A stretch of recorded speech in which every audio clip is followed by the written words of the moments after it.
Blue Dragon Emperor, Lord of Thunder. This video is purely for entertainment and does not infringe on copyrights or laws. The rights to the novel and image belong to the original author. We do not claim ownership. Don't like waiting and want to listen to this fanfic in full now? Subscribe to our Patreon, where you'll find the best fanfics. Chapter 126, The Spoils of War. The Frost Axe clan had nearly 2,000 members, which was not a lot in Long's eyes, especially when half of them took the initiative to run out and wanted to surround and kill him. This one-sided massacre took Long only 2 hours. All he had to do was catch up with the fleeing frost giants and watch them being crushed by more and more metal fragments. Every time a frost giant died, its weapons and armor would add to the metal storm. Just to maintain the high intensity energy consumption of the strong magnetic field, most of the gems looted from other white dragons were stuffed into Long's stomach. But it was all worth it.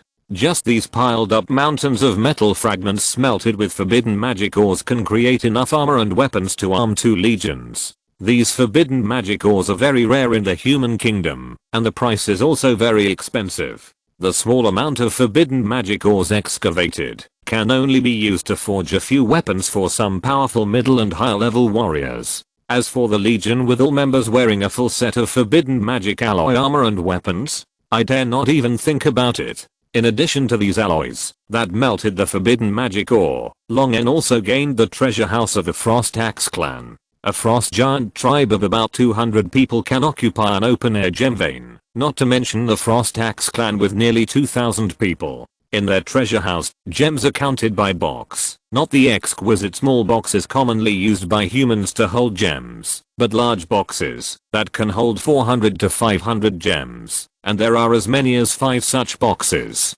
However, the frost giant's technology in mining gems is not very advanced, and many gems are seriously damaged. Most of the more than 2,000 gems are of low quality.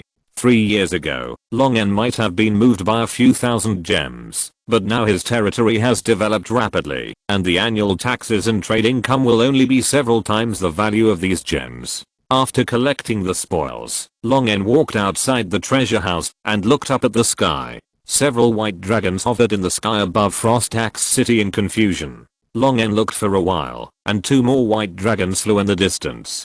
A total of 9 white dragons were circling around, not daring to land in the Frost Axe City full of dead bodies, nor daring to leave. They were white hounds domesticated by the Frost Axe clan. Without the frost giants to give them orders, they immediately didn't know what to do in the face of this unprecedented situation. Several young dragons had been enslaved for a short time, and they had the idea of escaping at the opportunity, but they were afraid of the punishment they would suffer if they failed to escape.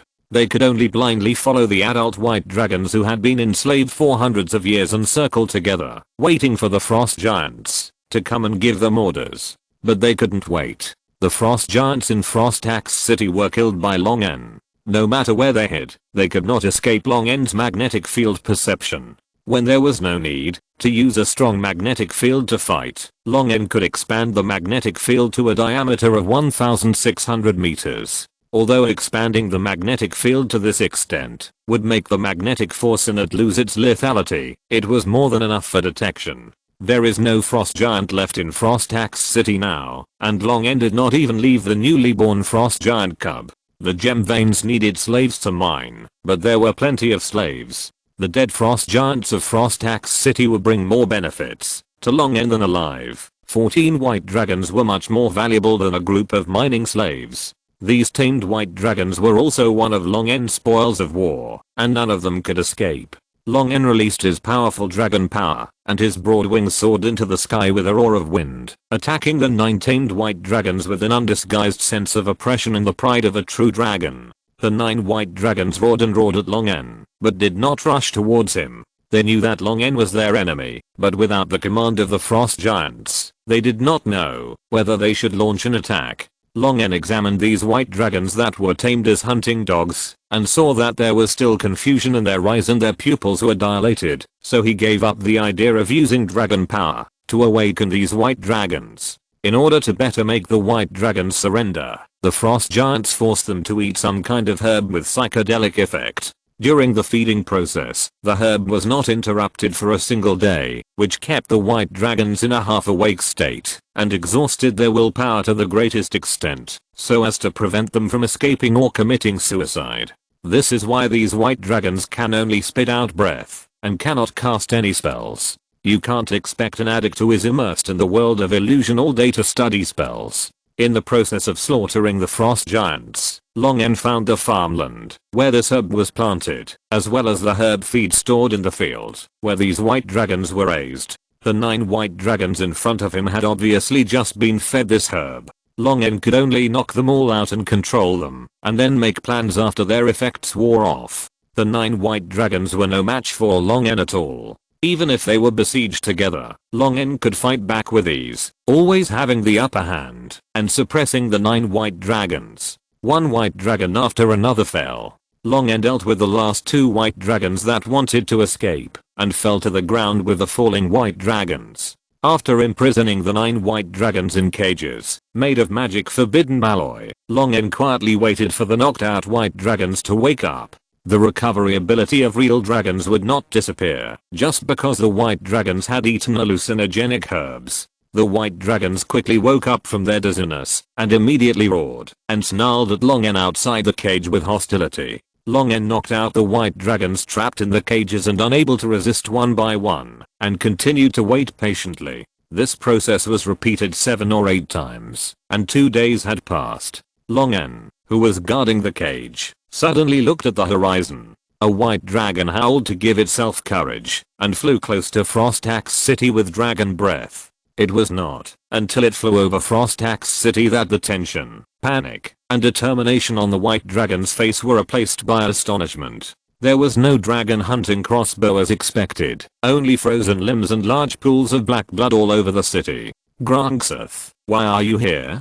Grungseth landed on the ground at Long's signal and secretly glanced at the white dragon in the cage not far away. My mother contacted me and said that you went to the largest frost giant tribe nearby alone. She was afraid that something might happen to you, so she asked me to come and see. Long looked into Grungseth's eyes, and Grungseth quickly lowered his head and dared not look Long in the eye. Long knew that Grungseth did not have the courage to risk his life to help him. He might even be imagining that he would be killed by the frost giants, so that his contract as the guardian of the dragon's nest would be invalid, and he would be free again. But due to the content of the contract, he must serve Long wholeheartedly, which naturally includes risking his life to help Long. Galangsis lowered his head and glanced around, and suddenly saw a white dragon trapped in a cage with only one horn of a special shape left on its head. After careful identification, Galangsis exclaimed, "Isis?" Long N raised his eyebrows. "Do you know each other?" Galangsis put away his surprise and lowered his head and said, "Isis is my brother. I didn't expect that he would be captured by the frost giants. He is a real brother?" Long N rubbed his chin with his claws and thought, "Then can you try to wake him up?"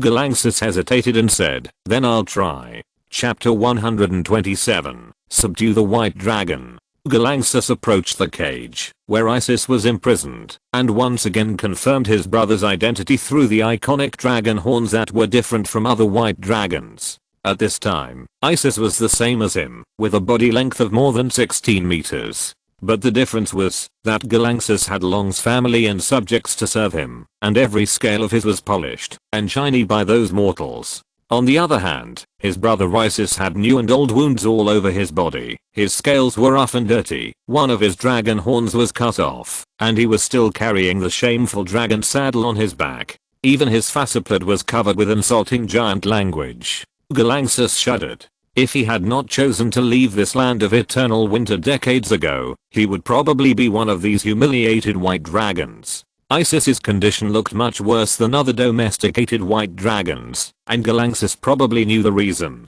Isis was the brightest one among their nest of dragons. She was the largest at birth, grew the fastest, and had a pair of beautiful dragon horns. Generally speaking, white dragon hatchlings do not have dragon horns. This made Isis particularly proud and confident, and allowed him to endure the torture and abuse of the frost giants longer than other white dragons. This only led to the frost giants to torture him several times more than other white dragons. Isis woke up several times but was knocked unconscious by Long several times. At this time, he had given up resistance and curled up in the cage with a dazed look in his eyes. He did not react to the approach of Galangsis.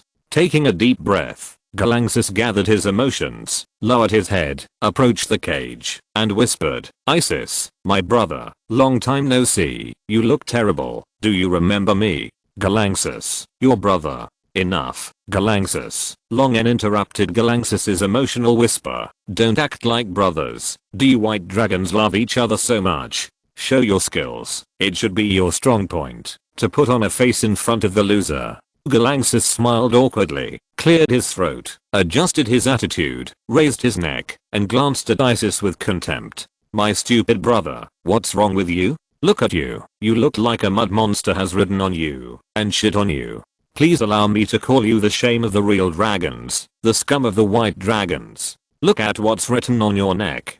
Cowardly lizard. What a good title. Oh, and your face, female. How pathetic. Being born from the same womb as you makes me sick." Galangsis kept on talking and mocking for 5 or 6 minutes, not repeating a single word, but Isis's eyes remained unchanged. Galangsis's eyes swept across the only remaining dragon horn of Isis. His eyes rolled around, his tone turned cold, and he sneered, "You are just a hound now, not worthy of the identity of a real dragon. I will deprive you of everything that belongs to a real dragon, starting with your dragon horn. Fuck you, Galangsis. Don't touch my horn." The numb Isis suddenly jumped up and slapped Galangsis's claws that reached into the cage. Grangasis fought back angrily, stretching out his claws through the bars of the cage and slapping Isis. "Isis the bastard. My mother is not your mother." The two brothers exchanged in harmony and friendship. "Can you still speak?" Longen looked at Isis. Longen asked, and Isis immediately lowered her eyes, not daring to look Longen in the eye, and said, "You can speak, sir."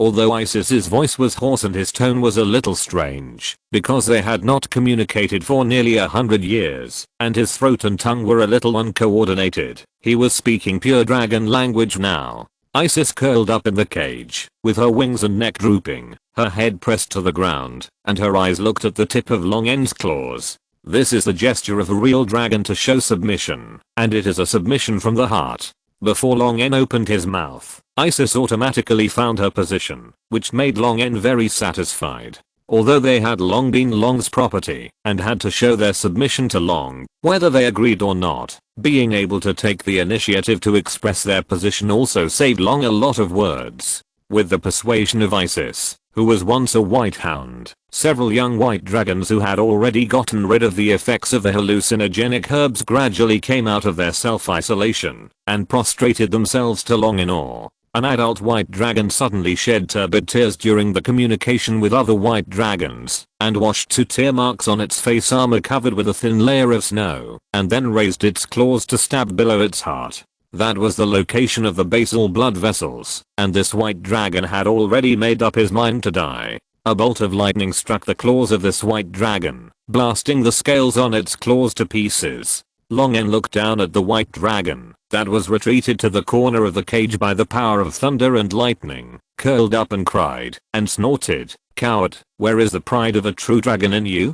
Did I save you from those frost giants just to let you die?" Longen stared at the white dragon fiercely. "Since you are saved by me, you are all my property as the Lord of Storms. How dare you dispose of my property privately?" As Longen expected, this white dragon was not afraid of death, but fell to the ground in fear and panic, after being threatened by Longen. These white dragons were destroyed physically and mentally by the Frost Axe clan, and they all had some mental illnesses. Longen could easily control these white dragons by grasping this point. Of course, all this is based on the premise that Longen can destroy the Frost Axe clan. Only by destroying what they fear the most can they become an existence that makes them more afraid. But having mental illness is not a good thing. Longen wants a group of normal subordinates, but now is not the time to give them psychological treatment. This kind of thing can be dealt with slowly, after bringing all the white dragons back to the territory. Soon, all the 9 white dragons, except for the mature white dragon, that had been enslaved for more than 300 years, and was nearly 23 meters long, woke up and surrendered to Longen in fear without exception. Compared with being enslaved by the frost giants, At least the object of enslavement this time is also a real dragon, and an extremely powerful real dragon. They have no objection to this. And the mature white dragon has taken the hallucinogenic herbs for too long. According to other white dragons, because he is the most powerful and has been fed the most herbs, the residual medicinal properties should not be dissipated for a while. After waiting for another 2 days, the mature white dragon in the cage still had a dazed look, and no matter how the other white dragons tried to comfort him, or even beat and scold him, he had no reaction.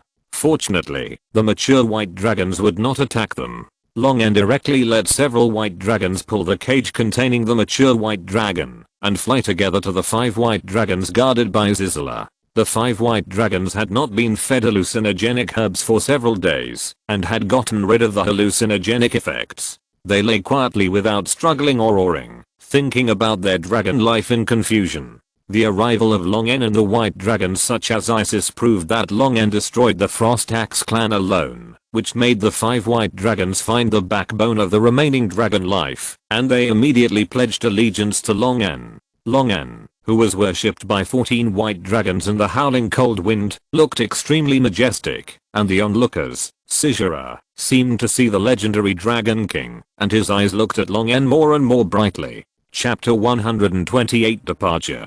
Lon, are you leaving? Sizura asked casually. Lon glanced at Sizura, probably guessing what she was up to. Yes, I'm leaving soon. I'll return to my territory after visiting Lisa Panna. But, Lon emphasized, I will only take my servants back, not you. Sizura's face froze. She didn't expect Lon to be so disrespectful to her, especially in front of so many dragons and her 2 sons. Sizura took a deep breath, thinking back to how she had been giving herself to Lon these days without any response, and now she was humiliating him like this. The more she thought about it, the angrier she got. How could a big white dragon live under the dragon for so long? Question mark? Well, it's not impossible to be a servant. Do you still need a maid? Sizura smiled awkwardly, her claws still digging the frozen soil under her feet restlessly. Long N, you are really good. Sizura had already lowered his status, and was willing to be a servant. Long N could not go back on his previous words, so he could only let Sizura arrange his own territory, and go with them. Sizura's family had already been killed in the attack of the frost giants. After simply packing up the few treasures in the dragon's nest, he followed Long N and his party, to fly to Lisa Panna's ice crystal palace. Passing through layers of wind and snow, they arrived at the crater where Lisa Panna lived. Before Long N and his party could get close, Lisa Panna's panicked roar came from the observatory on the top of the ice crystal palace. A sunfire explosion. A fireball condensed to liquid quickly enlarged in the eyes of Long N and his party. Long N quickly used a strong magnetic field, to include all the dragons, and used the magnetic force, to push them to break through the limit of flying speed and narrowly avoid Lisa Panna's attack. The liquid fireball landed where Long N and his party had just been, instantly melting a large pit in the permafrost of the land of Everwinter. Then a ray of light briefly illuminated the increasingly long night of the land of Everwinter, and the roar of the explosion, that could completely deafen most creatures, rang in Long N and his party's ears. A huge mushroom-shaped dust column rose from the center of the explosion, and the hot air wave dispelled the wind and snow in the area. Long N's visor, which was not too far from the center of the explosion, reflected the golden red light of the Yangan explosion, and the scales facing the direction of the Yangan explosion were scorched by the light. If Long N had not avoided this attack, he would have lost a layer of skin, even if he didn't die. His newly acquired white dragon servants had extremely low resistance to fire, and half of them might have been killed on the spot. After recovering from the power of the 9 rings spell, Long N immediately released his dragon power. Long N, Lisa Panna, who was about to release the second spell after a short rest, was stunned and quickly revoked the spell that had not yet been activated. Lisa Panna leaned on the windowsill of the observatory tower and looked out. She found that in addition to the annoying Sizura and a dozen unfamiliar white dragons, Long N and Galaxis were also among them. Lisa Panna flew out of the observatory tower, and her body quickly changed back to normal size, rising to the same height as Long N and his party. Damn thief. Do you want to kill us? Before Long N could speak, Sizura started to curse at Lisa Panna. Lisa Panna's face was embarrassed, and she also said angrily, "What do you mean by thief? Those dragon eggs will only turn into evil dragons like you if you raise them. It's better for me to raise and educate them." Seeing that Sizura was about to fight back with a sarcastic look on his face, the verbal battle was about to escalate, and Long N stopped him and said, "Enough, Sizura." Long N gave the order, and Sizura could only glare at Lisa Panna angrily, then turned his head away and stopped looking at Lisa Panna. The transparent crystal dragon Lisa Panna looked at Long N, then looked at the group of white dragons behind him, and asked hesitantly, "So, they are not here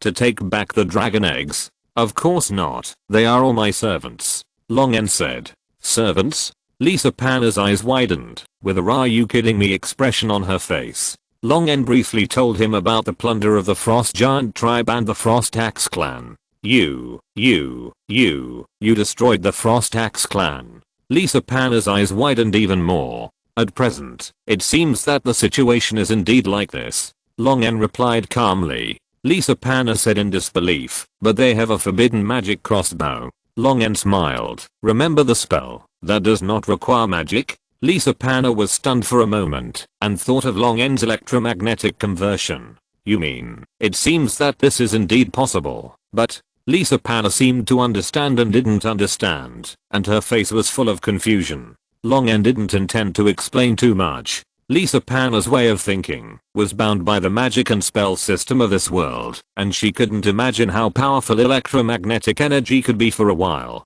"I came here mainly to ask you for another favor." Long N changed the subject and said, "I got several veins from the Frost Axe clan, but I'm about to leave here, and my servants will leave with me. I need reliable friends to help me protect and mine the veins." Long N paused and said, "You are powerful, and I believe in your character, so I hope to get your help. Help you guard and mine the veins. But my spell research..." Lisa Panna hesitated and seemed to want to refuse. "2/10 of the mine gems belong to you. Deal?" Long N reminded, "But mining 5 veins requires enough manpower, and you need to find some laborers yourself." Originally, Long N had kept dozens of frost giant cubs, but in order to let these newly recruited white dragon servants get out of the shadows, Long N asked a dozen white dragons to kill several frost giant cubs by hand. The long-term suppressed fear and resentment made the scene very brutal and bloody, but it was very beneficial to the psychological health of the white dragon servants. Now they all looked much more energetic. However, to mine the mineral veins, Lisa Panna had to find slaves herself. "It's very simple. I just need to summon some elemental creatures from the elemental plane. They are tireless and only need to replenish elemental energy. No additional property is required. It's very cost effective. Only higher level spellcasters like Lisa Panna who are proficient in such spells can come up with summoning elemental creatures to mine." Long N nodded and said with confidence, "Then everything is left to you. I will let my servants come to take the excavated gems once every 6 months." After saying goodbye, Long N led a group to leave Lisa Panna's ice crystal palace and flew south. When they flew to the edge of the Runia continent, Long N suddenly asked Galaxis to take them back to the dragon's nest, and he decided to go to that coordinate himself to take a look. Chapter 129 Lava Space. Galaxis led Sizura and other white dragons to bypass the storm mountains to avoid encountering hill giants and return to the territory along the west coast of the Ionia continent. Sizura wanted to stay with Long N, but Long N refused. Before signing a contract with a reliable existence, he could not tell anyone the coordinates recorded in the final chapter of the element. It is very likely that it is a secondary elemental space, and the wealth contained in it is enough to make people defect, not to mention the greedy real dragons. After the figures of the white dragons disappeared in the sky, Long N operated the electric current and magnetic field, and flew towards the coordinates.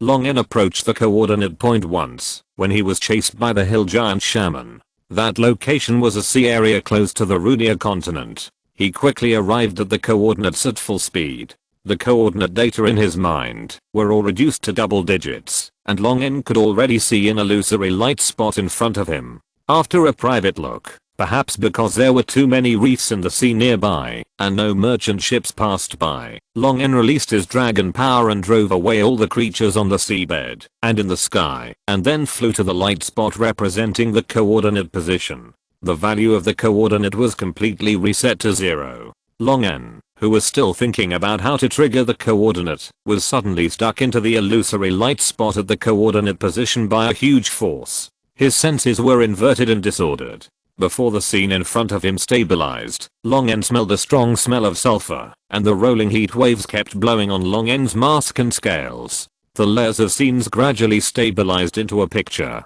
Long N frowned, and took a few steps back, away from the magma lake, that was close at his feet. This is a world composed of black stones, burnt red soil and hot magma. Magma flowed down from the rugged and strange mountains like waterfalls, and fell into the river formed by the magma. The connected magma river network emitted a faint light, illuminating this dark world. Looking up and down, Long N recalled the location of the coordinates just now. There was indeed no door surrounded by obsidian blocks with a strange purple light in the middle. There are no wronged souls or pig spirits. It seems that I have traveled through time again. This is a lava space composed of fire and earth element. Judging from the howling heat waves, there may be a lot of wind element mixed in. For most creatures, the ever-changing high temperature and scorching air waves here are enough to be fatal, but this does not mean that this is a lifeless world. In these secondary element spaces, there are usually a large number of elemental creatures corresponding to the element that make up this space. The prosperity here may be much higher than some human city-states in the main material world. After slightly adapting to the hot and dry environment here, Long N spread his wings and flew into the air, shuttling between the mountains, stone pillars and magma connecting the upper and lower ends of this world. Long N's huge figure flew over the lake and sea composed of magma, startling a large group of steam bats hanging on the rock dome. The orange-red starlight on the dome that was flickering like the night also quickly fled and extinguished. It was the brilliance released by the fire beetle. An hour later, Long N finally found some traces of intelligent creatures. In a flatland, illuminated by fluorite blocks, there was a small plant with red leaves that looked like some kind of taro. Following the path that extended to this small piece of farmland, Long N found a cave carved into the mountain. From time to time, some short and fat humanoid creatures about 1.3 meters tall came in and out of the cave. Long N cast a mirage illusion, transformed into an inconspicuous mountain, blended into the surrounding environment to hide himself, and slowly approached the cave, observing those humanoid creatures. Those humanoid creatures had brass-colored skin, and orange-red hair and beards like flames. They were naked with strong upper bodies, and wore short skirts made of brass sheets on their lower bodies. Fire dwarves. Long N was a little surprised.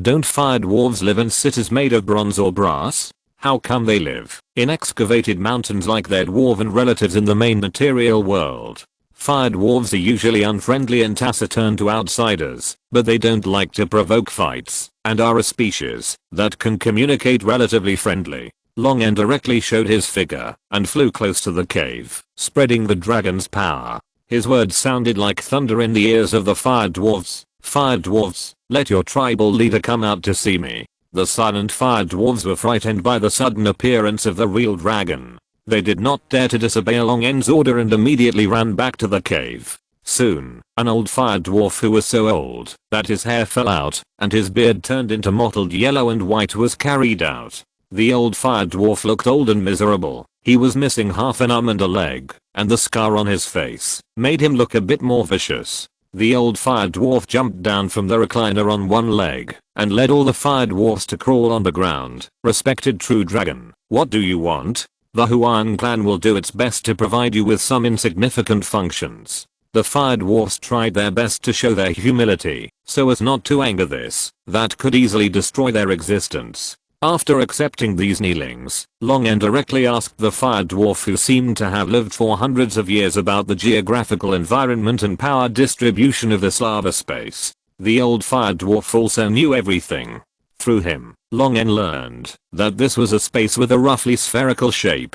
The widest part of the spherical space was about the size of 6 Balan principalities, but 1/3 of the area was magma, and another part was some fragmented land and mountains surrounded by magma. On the largest pieces of land lived the most powerful species in this world, fire giants, fire elementals, earth giants and lava elementals. These creatures occupied the most fertile land and drove the rest of the creatures to the corners of this world to live. This old fire dwarf was a survivor who had experienced the war and survived when the fire giants and earth giants drove away all the fire dwarves 300 years ago. He and other survivors fled to this remote place with some tribesmen and dug a cave in the mountain to survive. After asking about the situation here, Long N flew directly to the direction of the earth giant city pointed out by the old fire dwarf. It is difficult for Long N to occupy a piece of land the size of several Borans completely by himself now. He plans to see if there are any native creatures that can cooperate.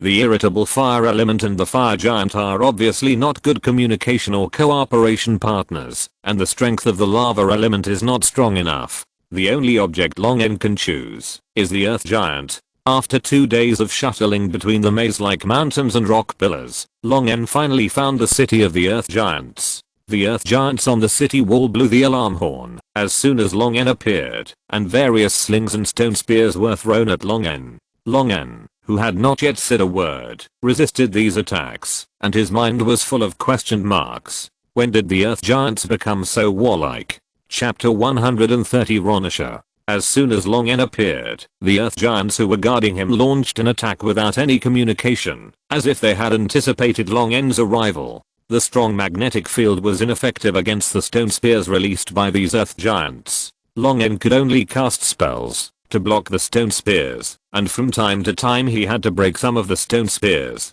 Long N did not fight back, wanting to wait until the earth giants' offensive weakened before speaking. Unexpectedly, when these earth giants saw that Long N did not fight back, they threw the stone spears in their hands more and more vigorously. One stone spear after another kept hitting Long N's shield, but they could not break Long N's defense at all, leaving Long N speechless.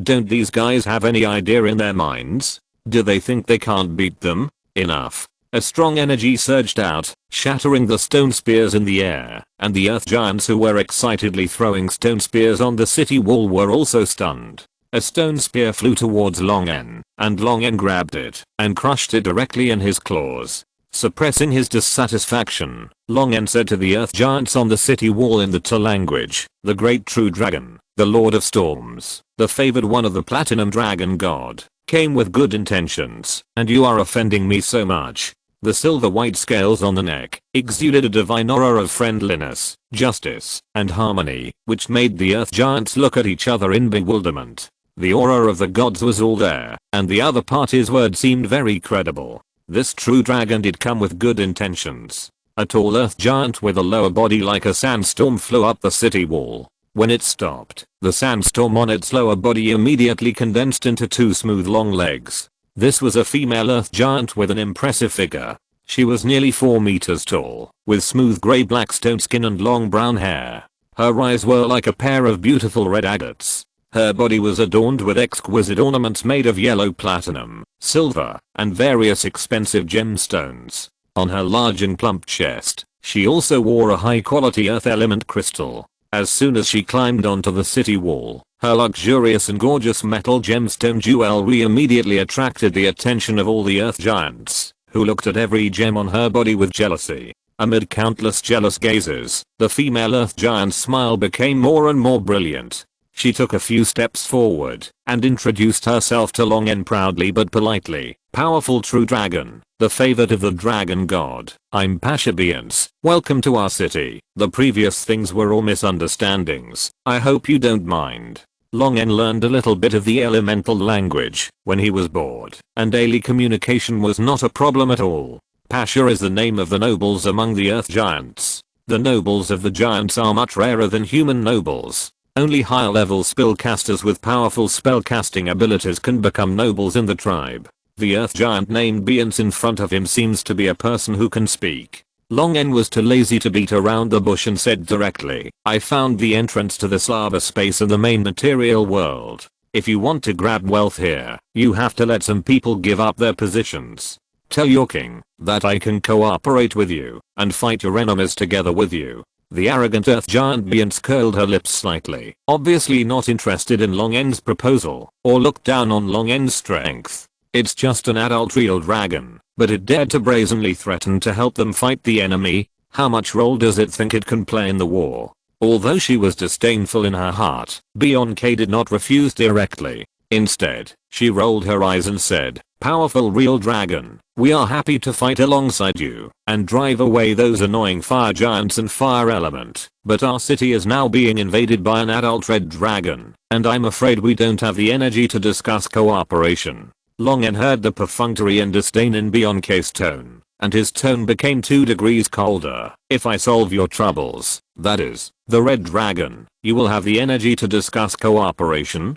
Bianca smiled. "Of course, powerful real dragon, if you can drive away the red dragon." Longen asked Bianca about the direction of the adult red dragon's nest, and immediately flew away without looking back. Earth giant Bianca smiled contemptuously. She didn't think that this stupid and arrogant blue real dragon could really defeat the adult red dragon. The size of the red dragon was 22 meters, and its strength was much stronger than that of the blue real dragon. Moreover, this blue dragon was the favorite of the platinum dragon god, so the red dragon would definitely fight with it. It would be best if the 2 dragons could fight each other to the point of being defeated, which would not only help them solve the trouble of the red dragon, but also get rid of the stupid blue dragon. Flying in the direction pointed by Bianca, Longen released his dragon power completely, but the aura in it was not provocative or hostile. "But are you interested in treasure? Come out and talk." Longen saw Bianca's contempt. He thought that, although the earth giants had bad personalities, they would at least be better than the fire giants or fire element. As a result, he thought too much. The personalities of these earth giants were not much better than those of the fire giants. They were arrogant, and liked to play tricks. Obviously, they were not good partners. Longen changed his target directly. A red dragon that had just grown up was just right. Although the 5-colored dragon was arrogant and greedy, at least there was something to talk about. Longen would rather choose a partner that he could control than to cooperate with those earth giants that were too powerful. The environment in the lava space was complicated. Longen searched for 3 days, but couldn't find the red dragon that Bianca mentioned. Just when Longen decided whether to think of another way, the adult red dragon came to him on his own. Longen flew into a dead end between 2 mountains, and was about to turn back, but his way was blocked by a huge real dragon. This real dragon was huge and strong, full of powerful beauty. The scales all over its body were like molten rocks, bright red in color, and heavy in texture. There was a pair of winding dragon horns on its head, and sharp horns grew on the edge of the mask. The folds supported by bone spurs extended from the head and neck along the spine to the tail. The red dragon narrowed its eyes and stared at Longen cruelly and evilly. A proud and cold voice came out of her mouth. "Humph. Stupid blue dragon, you can't escape anymore. You'd better surrender to the great red queen Ronisha immediately. Otherwise, you will have a hard time." Where did this idiot come from? Chapter 131 Pure Red Dragon. Ronisha rushed towards him, but Longen had a strange expression on his face. There are many ways for real dragons to attack with their bodies, and there are many postures for charging, but Ronisha's posture is completely different. She straightened her neck, raised her head, flapped her wings, and ran on her hind legs, with her front paws uselessly pressed against her belly. In order to maintain the balance of this posture, she had to spread her hind legs as wide as possible while running. It looks like an angry goose. Longen grabbed Ronisha's jaw with one claw and pulled her head to the side. Ronisha, who was taken off course, couldn't stop and crashed into the mountain beside. The dry and brittle rock was collapsed and shattered by Ronisha's collision, and a lot of smoke and dust flew. The posture is not very good, but the power is good. Longen laughed softly twice. After a while, Ronisha, covered in dust, crawled out of the collapsed rock and stared at Longen with an angry and blank look. You are so mean. How could you? How could you? Longen raised his front paws. How could I use my claws to pull you? Ronisha nodded solemnly. Longen was sure that this kid was really not smart. The red dragon was the most powerful, arrogant, brutal, savage, and greedy among the 5-colored dragons. It was simply the role model of the 5-colored dragons. But this guy in front of him had nothing to do with the red dragon except for his size. It seemed that his idea of joining forces with this red dragon To fight for territory would fail. Throwing a healing spell at Ronisha, Long N asked with a bit of amusement, "What's wrong with you? You can't cast spells, and your attack posture is so weird." The little scratches and discomforts on her body healed quickly under Long N's healing spell. Ronisha was stunned for a moment and suddenly turned her head away. HMPH.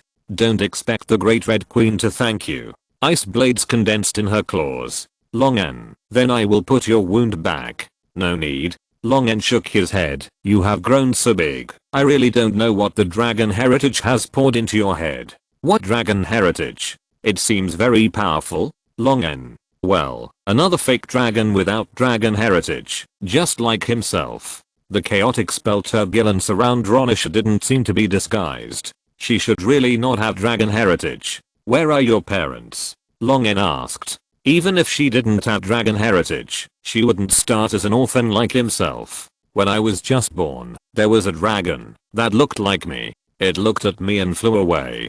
Good guy. This is no different from starting as an orphan. Long N thought about it. Ronisha's parents may have seen that she did not have the dragon heritage and directly abandoned her as a dragon beast that failed to inherit the heritage. I just don't know if her parents are still in this lava space. Judging from Ronisha's size, her parents are at least more than 200 years old. With Long N's current strength, it is not a problem to deal with a 200-year-old red dragon. It may be more difficult to deal with two at the same time. But if there are powerful red dragons living here, they should not be unknown. The greedy red dragons will definitely occupy a piece of land here and capture slaves to mine various gems and other treasures unique to the secondary element space for themselves. But now, the strongest forces here are only fire giants, earth giants, fire element and lava element. After thinking for a moment, Long N asked again, do you know if there are any powerful biological groups nearby?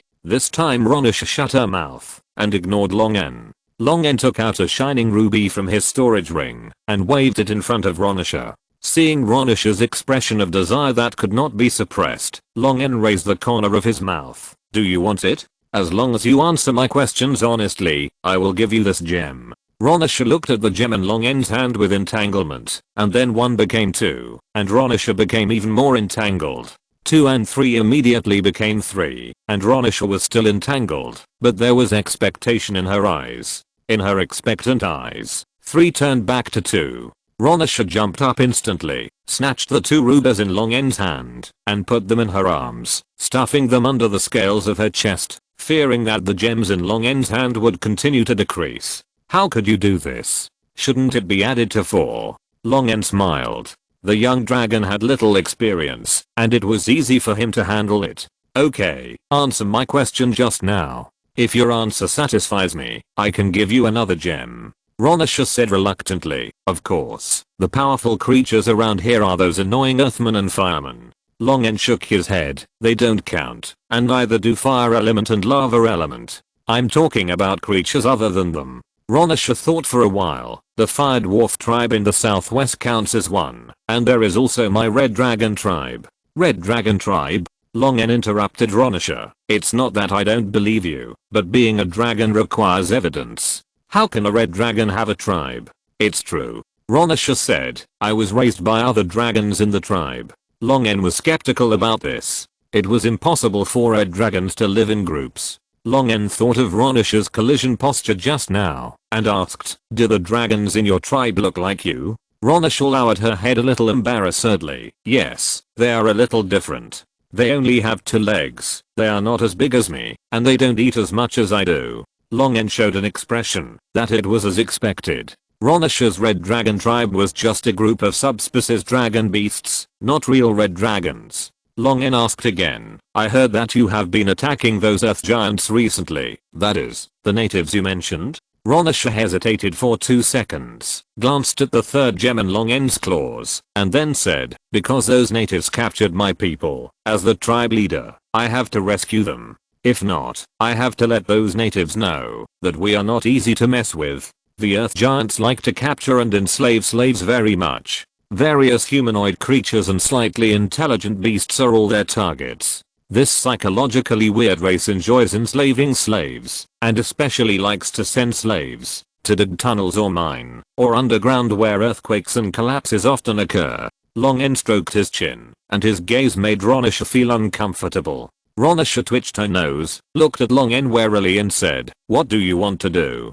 Long N smiled, and put the gem into Ronisha's claws. "Now we are friends." New friends usually invite each other to their homes. This is polite. Ronisha subconsciously wanted to refuse, but after thinking about the gem Long N gave her, she agreed with embarrassment. "Okay, but you must promise not to hurt my people. They have bad personalities, and may offend you." "Of course, this is basic etiquette for guests." Long N's mouth corners rose. What a pure and innocent child. It's time for her to see the dangers of society. Oh no, I was obviously going to help them. What's the danger? How ugly it is. If you're listening to this novel on a channel other than Fanfic World, it means they downloaded and uploaded it without effort. We cordially invite you to visit our channel, Mundo Fanfic Novelos. There you'll find the original version of this story and you can explore many other novels of various genres. We're waiting for you to immerse yourself in a world of incredible novels. Chapter 132 Wholesale Favored Ones. After repeated assurances, Ronisha finally took Long N to her tribe, which made Long N feel like a weird uncle who tricked a pure girl into taking him to the bedroom. After bypassing the maze-like mountain connected to the space dome, Ronisha and Long N came to an open magma lake. Heads emerged from under the magma, and ferocious and evil eyes stared at Long N beside Ronisha. Long N released the dragon's might, and the pressure from the real dragon made the subspecies dragon beasts in the magma emerge from the magma one after another, shake off the magma attached to their bodies, and bow their heads to Long N. This is the natural treatment that the real dragon enjoys in front of the dragon beasts. No matter what dragon blood creatures, as long as they have not grown to be stronger than the real dragon, they must bow their heads and surrender when they meet the real dragon. Long N glanced at the dragon beasts flying with their wings spread out on the magma lake below him, and judged the types of these dragon beasts based on some knowledge of the dragon heritage he squeezed from Galaxus. These subspecies of dragon beasts are covered with dark red rough scales. Their heads, necks and limbs are as strong and powerful as red dragons, but they have 2 pairs of winding dragon horns on their heads and no forelimbs. This is a bipedal dragon beast, which is derived from the rare lava dragon, hence the name lava dragon beast. Adult lava dragon beasts can reach a size of 6 meters, and their strength is not much different from that of a powerful mid-level warrior, but their huge size and the strength and defense capabilities derived from true dragons make them much more powerful than ordinary creatures. However, the dragon blood in their bodies is too thin, and they cannot become stronger as they age like true dragons or other dragon subspecies. There are more than 100 lava dragon beasts here, but the longest one is only 9 meters long. Long N withdrew his gaze from the lava dragon beasts, and suddenly asked Ronisha, "I can help you rescue the captured tribesmen, but I have a condition." Ronisha looked at Long N doubtfully and asked back, "Can you beat those natives?" Long N said, "Of course I can't do it alone, but with you and your tribesmen, and some other helpers, there will be no problem." Ronisha shook her head frantically and refused. "No, my tribesmen can't beat those natives, and other creatures can't either. They will only be captured by the natives and become slaves. Of course we can't beat them now, but I can beat them when I come." Ronisha snorted twice in contempt. "You are just bragging." Long N was not angry, and only said, "How about we make a bet?" Ronisha felt that there was a trap, but the hard-mouthed instinct inherited from the red dragon bloodline allowed her to show well what it means to jump into a trap. "Let's bet. Do you think I'm afraid of you?" Ronisha stared with eyes, her face full of fearlessness. This is exactly what Long N wanted. "Very good, then we will ask the Platinum Dragon God to be a witness. If I can make your people strong enough to defeat the Earth Giant, you will be my subordinate for 100 years. Hearing the word Dragon God, Ronisha shrank her neck. Although she didn't even know the value of the title Platinum Dragon God, she could feel something that made her fear and admiration. There is no need to ask the Dragon God to witness it. He should be very busy. Long N said seriously, "How can that be possible? The interests involved in this bet are too great. You being my subordinate for 100 years is equivalent to at least 2,000 gems of medium quality or above. Of course, there must be a powerful witness to ensure that the bet can be completed. What if I default? Gems, 2,000. This number immediately made Ronisha dizzy. Yes, yes, we must ask the dragon god to witness it. Ronisha hesitated again. Long N's trap was too obvious, but the bait he hung on the hook made Ronisha reluctant to let go. Long N casually said, I'm just saying it casually. If you're scared, forget it. Ronisha instantly exploded. Who's scared? I'll bet with you. Long N smiled with satisfaction. Without giving Ronisha time to regret, he chanted the name of the platinum dragon god, attracting the gaze from the infinite height. Even though Long N was in the secondary element space, this sight was not blocked at all. Under the gaze of this gentle, loving, and righteous gaze, Long N and the courageous Ronisha signed a bet. When the contract was signed, the platinum dragon god's gaze stayed for 2 more seconds, and Long N felt a clear smile from that gaze. What is he laughing at? Long N looked around in confusion, and did not find anything that could make the dragon god feel happy. What is this on my neck? Long N's eyes turned to Ronisha's neck following her words. A silver white scale was embedded in the fiery red scales that looked like melted rocks. Long N. He knew what the platinum dragon god was laughing at. The most powerful red dragon and blue dragon among the 5 colored dragons signed a contract without Shyamut, but with the god of good dragon as a witness. Moreover, the 2 5-colored dragons that signed the contract became his followers. If the great 5-colored dragon queen knew about this, she would probably be so angry that she would have a brain hemorrhage, the kind that would cause all 5 brains to hemorrhage at the same time. Long N explained to Ronisha. Congratulations, this is the symbol of the platinum dragon god's followers. You are now a god's follower. God's follower? It sounds very powerful. Ronisha happily swung her dragon tail, and the wrinkles on her neck also swayed and made a rustling sound. This red dragon with no common sense obviously didn't understand what becoming the platinum dragon god's follower meant to her 5-colored dragon, but Long N had no intention of ruining Ronisha's good mood for the time being, so he let her be silly and happy for now. He tapped the same silver white scales on his neck with his fingertips, and Long N frowned slightly. According to Latheronis, the Silver Eye, who is known as the God's Blessed One, the Platinum Dragon God Bahamut has bestowed 5 divine favors over the past few hundred years, and selected 5 God's Blessed Ones. Now with Ronisha, there are 6. This is too frequent for the gods. Under normal circumstances, most gods may not choose a God's Blessed One for hundreds of years. The behavior of the Platinum Dragon God made Long N feel a little uneasy. Shaking his head, Long N threw away these complicated things that he was powerless to change, and said to Ronisha, who was laughing foolishly, "Don't laugh, get me some of your blood first." Ronisha flew backwards a distance vigilantly. "What do you want to do to the great god's blessed one, the Red Queen?" The title was added so quickly. Long N rolled his eyes. "Of course, to complete our bet." He planned to use the dragon blood transformation ritual to increase the dragon blood content in these lava dragon beasts, and Ronisha's red dragon bloodline was just suitable for them. Even if they could not transform into red dragons or real lava dragons, they could greatly increase their strength. Chapter 4. Chapter 133 Fire Dwarf. In the dragon's nest, carved out on the cliff next to the lava lake, Ronisha's roars and sobs continued to be heard. Be gentle. It hurts so much. Can you hurry up? I can't stand it anymore." Ronisha, who was depressed, covered her claws that were cut open by Long N to let blood out, and walked out of the dragon's nest half standing. Ronisha turned around and complained, "Didn't you say a little blood? Why did you let out so much? I can even see double. It looks like there are 2 bottles of blood in your hand." Long N followed behind her and quietly put away the 2 bottles of dragon blood in the claws and put 1 bottle into the storage ring. Long N said seriously, "This is normal. Don't worry. Losing a quarter of your blood is nothing for a real dragon. You just need to rest for a while." Although he looked serious, Long N secretly thought, "I've taken the trouble to help you improve your strength. It's not too much to take a kickback, right?" Igadius must be more motivated. With this purebred dragon blood, he will grow a lot after another transformation. Otherwise, how can I justify my hard work of bleeding, even though it's someone else's blood? Ronisha dragged her weak body to Long N on a flat and open land in the lava lake. Long N immediately used Ronisha's blood to mix various materials and began to draw the array of the dragon blood transformation ceremony. Long N, who had the experience once, was very familiar with the drawing this time.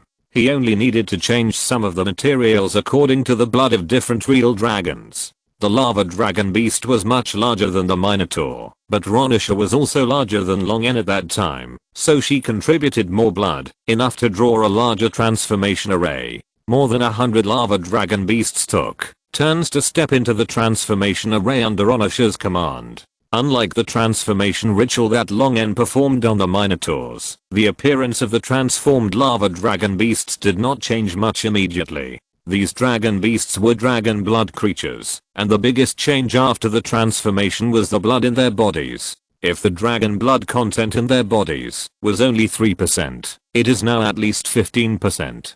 The lava dragon beasts sank into the magma excitedly, ready to fall asleep. Their bodies will be transformed by the increased concentration of dragon blood in the next period of time, and they will be reborn when they drill out of the magma next time. Longen said, "Don't look at them. They won't have any problems. They just need some time to adapt to the dragon blood. Now, take me to the tribe of the fire dwarves." Ronisha withdrew her gaze from the calm lava lake and said shyly, "Are you really going to find those dwarves?" "Of course." Longen raised her eyebrows. "Is there any problem with that?" "No problem." Ronisha smiled awkwardly, "But we don't have a good relationship with those fire dwarves. They may refuse to cooperate with you." Longen stroked his forehead and said helplessly, "What happened between you and those fire dwarves?" Ronisha explained awkwardly. In short, 50 years ago, the lava dragon beasts and Ronisha, who were naturally eager to be worshipped by humanoid creatures, regarded those fire dwarves as their potential worshippers.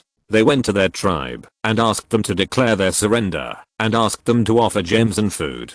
As a result, those fire dwarves did not buy it. The young Ronisha and the dozen lava dragon beasts who went with her were beaten and fled by the fire dwarves. Longen shook his head and sighed. This silly kid always came up with some tricks that made people's eyes go dark.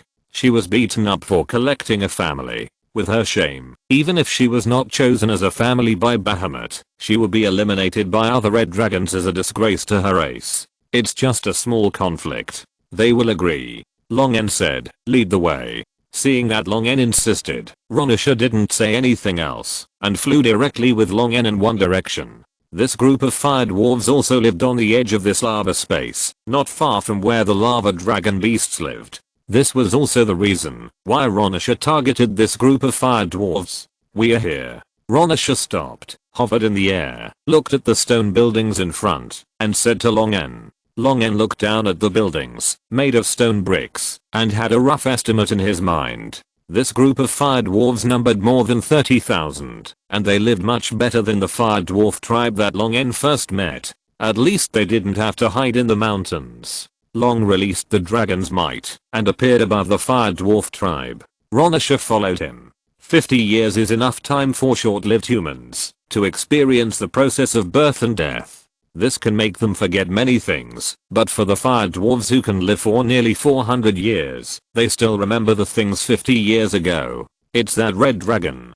Prepare to attack. Prepare to attack. The rapid sound of clang, clang clang rang out, and the fire dwarves quickly prepared to respond. Their warriors immediately put on their equipment and weapons, climbed to a high place to surround Long and Ronisha. Long was not nervous at all when facing the crossbows raised by these fire dwarves.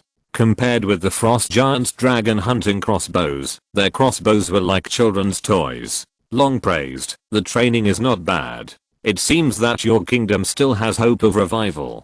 Just one sentence made these fire dwarves quiet down. A fire dwarf with a beard and hair more delicate than that of ordinary fire dwarfs, and some fine gems were used to decorate his hair, climbed to a higher stone house. Standing on the stone house, he shortened the distance between him and Longen, bowed with the etiquette of the dwarves, and said to Longen, "Honorable true dragon, if you have good intentions towards the kingdom of black gold, please forgive our rudeness. There are some small misunderstandings between us and your companion, which led to this unfriendly scene." "No problem." Longen didn't care about the reactions of these dwarves at all, or rather, he even hoped to see these dwarves react more radically. According to what he learned from the old fire dwarf he met for the first time, the fire dwarves originally established a kingdom called Black Gold on the land in the center of this lava space. At its peak, The number of people once reached more than 4 million. But the fire giants and earth giants from the other plane destroyed this powerful kingdom.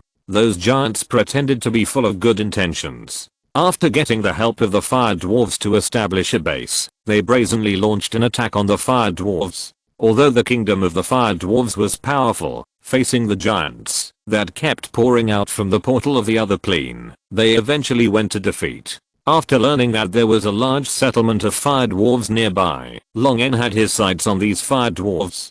Being able to gather so many people at the time of the kingdom's demise, there must be high-ranking figures of the Black Gold Kingdom among these fire dwarves, and most of these nobles or leaders of the Black Gold Kingdom will not let go of this history of hatred, which gives Long N room to operate and take advantage. Long N looked at the noble-looking fire dwarf. "What's your name?" The fire dwarf bowed slightly and replied, "Noble True Dragon, you can call me Gorse Black Gold." Long N raised the corner of his mouth with satisfaction and smiled. "Then Mr. Black Gold, are you interested in restoring the country?" "Ah ha ha, here comes the 5th chapter. I fell asleep in the middle of typing yesterday, and I woke up in the morning to catch up."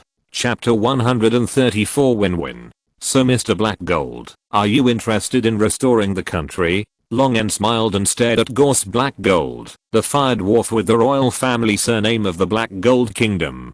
Gorse Black Gold did not refuse nor agree immediately, but asked all the fire dwarf warriors to withdraw first, and then invited Long N and Ronisha to discuss in detail. The intention to discuss in detail is half the success. Long N cast the transfiguration to shrink his body to the size of a fire dwarf. Just as he was about to let Gorse Black Gold lead the way, he was stopped by Ronisha. Long N and Ronisha stared at each other. Ronisha held her breath for a long time before pointing at Long N's shrunken body and said, "Give me one of this thing too." Long N almost forgot that this silly child could not cast spells. Ronisha, who was released by the transfiguration, shrank rapidly while shouting, and those buildings or creatures that were originally very small in her eyes became tall. The bearded and serious Gorse Black Gold brought Long N and Ronisha to a crude stone brick hall. Although the hall is simple, it still looks much better than the stone houses, where ordinary fire dwarves live outside. The fire dwarves who can live here should be of noble status. Long N looked at the surrounding environment and asked casually, "I heard that fire dwarves like to live in citizen fortresses made of brass or bronze. The houses you live in are all built of stone." Gorse Black Gold, who was walking in front and leading the way, answered dully without looking back. The former capital of the Black Gold Kingdom, Burning Copper City, was all made of brass, but that magnificent city has now fallen into the hands of the despicable giants. The copper and iron ores we are mining now must be used to make weapons and armor first, rather than wasting them on meaningless houses and decorations. These fire dwarves are bent on revenge. In their minds, they only think about armor and weapons. Even the royal family has temporarily put aside their personal enjoyment, which is quite like sleeping on straw and tasting gall. But their strength is still far behind that of the fire giants and earth giants. Under normal circumstances, the fire dwarves who have been dormant and accumulating strength for revenge will probably need hundreds of years before they can hope to stand in front of the giants and talk to them again with swords, hammers, and axes. But Long N didn't want to waste hundreds of years. He wanted to give these fire dwarves a push. Soon, Long N and Ronisha were brought to an old fire dwarf. The beard and hair of this fire dwarf had completely turned into mottled white. His face was full of wrinkles. His skin was shriveled, revealing a white skeleton. His eye sockets were deeply sunken, and his turbid eyes were lifeless, as if he would die at any time. "Honorable True Dragon, this is my father, Gordon Black Gold." The old fire dwarf moved his tilted body with difficulty and sat up straight. "Honorable guests, I'm sorry I can't stand up to welcome you, but I will always be grateful to Black Gold's friends." Gordon Black Gold, the old fire dwarf, should be the Black Gold royal family that survived back then. After hundreds of years, his life is about to come to an end. Long N was afraid that Gordon Black Gold would die if he spoke a few seconds later, so he went straight to the point and said, "I came to this world from the prime material world and can help you restore your country. Whether it's food or weapons, I can get them for you." Gordon Black Gold's cloudy eyes did not change, and his son Gorse Black Gold also said nothing. Although they were fire dwarves, They were more patient than Long N imagined, and more calm and steady than their distant relatives, the dwarves in the prime material world. The aging fire dwarf Gordon Heejin spoke after 2 minutes. Heejin does need this help now. What do you need from Heejin? Long N smiled and said, I don't need you to pay anything extra. You called me a friend just now. What I like to do most is to help friends. Not only will I help you restore your country, but after driving away the giants, I will also help you establish contact with the outside world and help you conduct trade. Gordon Heejin was still a long way off before he slowly said, you are so kind, my dear friend. Heejin will remember your help. Long N didn't think that this fire dwarf who had lived for nearly 400 years would not be able to hear the meaning of his words, but he didn't bargain at all, but directly agreed to Long N's request. The other party's determination to restore the country was even more resolute than Long N thought, but this was a good thing for Long N. The harder these fire dwarves worked, the faster he could profit from this lava space. After the cooperation was confirmed, Gordon Heejin left on the grounds of being unwell, and his son, Gore Seejin, discussed with Long N the follow-up material support and other cooperation matters. An hour later, after finalizing the demand for various materials, Gore Seejin bowed to Long N and said, thank you for your help, and may our friendship last forever. After being sent out of the tribe of the fire dwarves, Long N lifted the transformation spell on himself and Ronisha, and the 2 real dragons, one blue and one red, returned to their original size. It's still comfortable this way. Ronisha waved her dragon wings and suddenly looked at Long N. Are you really going to spend so much time helping these fire dwarves? Long N raised his lips. Why not? Ronisha frowned, but you have to give them food, weapons and various supplies for free, and finally help them build their kingdom. Just discussing the content of these helps took you half an hour. Long N smiled and said, many times free things are the most expensive. When helping these fire dwarves, Long N did not ask for any reward, but when they drove away the dwarves and rebuilt the kingdom, Long N could indirectly control the entire fire dwarf kingdom by helping them to restore construction and using all kinds of trade that he controlled and monopolized. He only needed to use cheap goods and unequal trade to easily take away most of the wealth from the fire dwarves, and then it would be no different from the entire lava space falling into his hands. Ronisha muttered, no wonder I always feel that you are cheating these fire dwarves. Long N said seriously, how can you say that you are cheating them? They restored their country, and I profited from it. This is obviously a win-win situation. But in fact, Long N paid some not so expensive materials to let the fire dwarves fight the giants, and then he took advantage of the weakness of the fire dwarves after their victory to indirectly control the entire lava space. After controlling the lava space, the ore mined, and the weapons and equipment forged by the fire dwarves can only be traded with Long N in exchange for food and various materials needed to build the kingdom. The wealth and benefits generated by this space will fall into Long N's hands. The so-called win-win situation means winning twice. The dwarves paid countless lives, but what they got was a devastated kingdom. If they want to restore their former glory, they have to keep working for Long N in exchange for materials. The dwarves may not lose, but Long N always makes a lot of money. Chapter 135, Abducting the Red Dragon. Back to the lava lake where the lava dragon beasts live. 1 or 2 bubbles occasionally appear on the calm lava surface. Those lava dragon beasts are still sleeping, and will not wake up in a short time. On the fire dwarf side, under Long N's suggestion, they began to gather the small groups of fire dwarves who were driven away by the giants hundreds of years ago. If all the small tribes of dozens or hundreds of people gather together, they will be a strong force. All this will take some time, and Long N can just go back to the territory to prepare supplies now. After saying goodbye to Ronisha, Long N was about to leave, but he saw Ronisha turned her head away and looked to the side, saying, if you sincerely invite the great god-favored Red Queen to visit your territory, I can also consider it. After knowing that Long N came from outside this lava space, Ronisha has been wondering what the outside world would be like. She has been living in this small space since she was hatched and abandoned. Without the inheritance of the dragon, she didn't even know that there was another world. Since Ronisha was also chosen by Bahamut as a favored one, she was trustworthy, so it didn't matter if I revealed the location of the passage connecting to the main material world to her. Follow me if you want to get out. Long N said, and flew directly towards the direction of the space passage in and out of this space. Ronisha was annoyed and happy. She turned her head and saw that Long N's figure had flown around a corner and disappeared in front of her, so she hurriedly chased after him. After finding this lava space, the coordinates in Long N's mind did not disappear. With the help of the coordinates, Long N and Ronisha came to the front of the transmission passage. Are you saying that you came in from here? We also want to get out from here. Ronisha looked at this empty space that looked no different from the surroundings and asked in confusion. Long N was too lazy to explain to the stupid dragon who had no common sense and only said, you go forward 14 steps and then go left 6 steps. Ronisha did it in confusion, but nothing happened after she finished. Long N waved his claws to make Ronisha swallow her doubts. Move a little bit to the left. Ronisha moved her feet slightly, and suddenly she felt dizzy, and even her consciousness and cognition were broken and chaotic.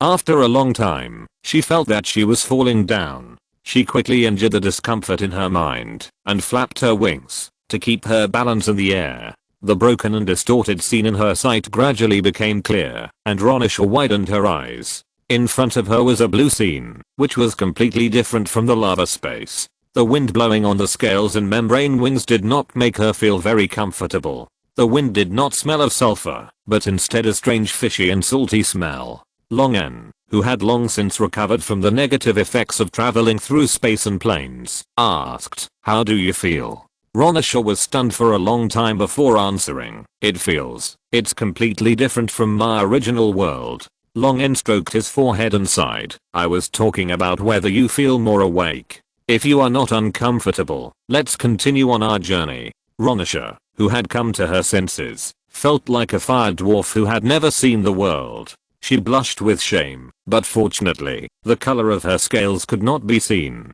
Ronisha flew forward behind Long N, but her eyes kept looking around. In the end, curiosity overcame her inner shame, and Ronisha kept asking Long N about what she saw. Lon, what's that below? This is the ocean. Lon, what's above? The sky above. Lon, is your world all ocean and sky? And land? Lon, that's a cloud. That's a seabird. That's a dolphin. That's a sea monster. That's a ship. That's a human. It took a few days for Lon to take Ronisha around the hill giant tribe and fly back to Boran from the sky above the human kingdom. A huge blue figure flew over the capital of Boran, causing a wave of exclamations and awe-inspiring worship. Then, an equally huge red figure also flew over the capital, causing the exclamations that had not yet stopped to sound again. Wow, Lon, you actually have so many admirers. Ronisha said excitedly with excitement in her eyes. Ronisha, who was raised by lava dragon beasts, longed to be worshipped and worshipped by intelligent humanoid creatures just like those lava dragon beasts, but unfortunately, she could not defeat either the giant spirits or the fire dwarves in the lava space, so no one came to worship her. Following behind Long N just now, she also had a taste of being worshipped. Long N, who successfully pretended to be powerful in front of Ronisha, said calmly, when they arrive in my territory, there will be more people who will prostrate themselves and worship me. Wow, you are awesome. I want to give you a thumbs up. Long N looked at Ronisha and stretched out her front paw to give a thumbs up and felt that she was too stupid to look at. Where did you learn all this nonsense? Ronisha said confidently, from the fire dwarves. Mr. Mayor, the Lord is back and is waiting for you in the Lord's Square. The government official of the Lord's Hall who delivered the message said with a strange look on his face. In addition, the Lord has brought back a real dragon.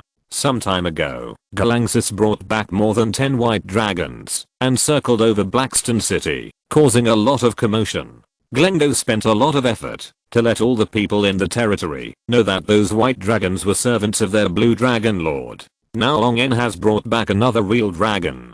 The number of real dragons in the territory is about to exceed 20. 99% of humans will never see so many real dragons in their lifetime. Glengo casually sorted out the documents on the table, opened the window directly, and jumped out from the top floor of the 5-story City Lord Hall building, flying to the Lord Square opposite the City Lord Hall building. Long N squatted in the square, with Ronisha squeezed beside him. The two huge real dragons made the expanded square seem a bit narrow. Seeing Glenn go flying over, Long N opened his mouth to disperse the people around the square. After summoning Glengo and understanding the recent major events in Black Rock City, Long N took Ronisha to Dragon Nest Town and landed in front of the newly built Dragon Nest. Since entering Long N's territory, Ronisha has been praised and worshipped by thousands of humans or other humanoid creatures beside Long N, making her feel a little flattered. Long N said with a smile, "What do you think? There's nothing wrong with being my servant, right?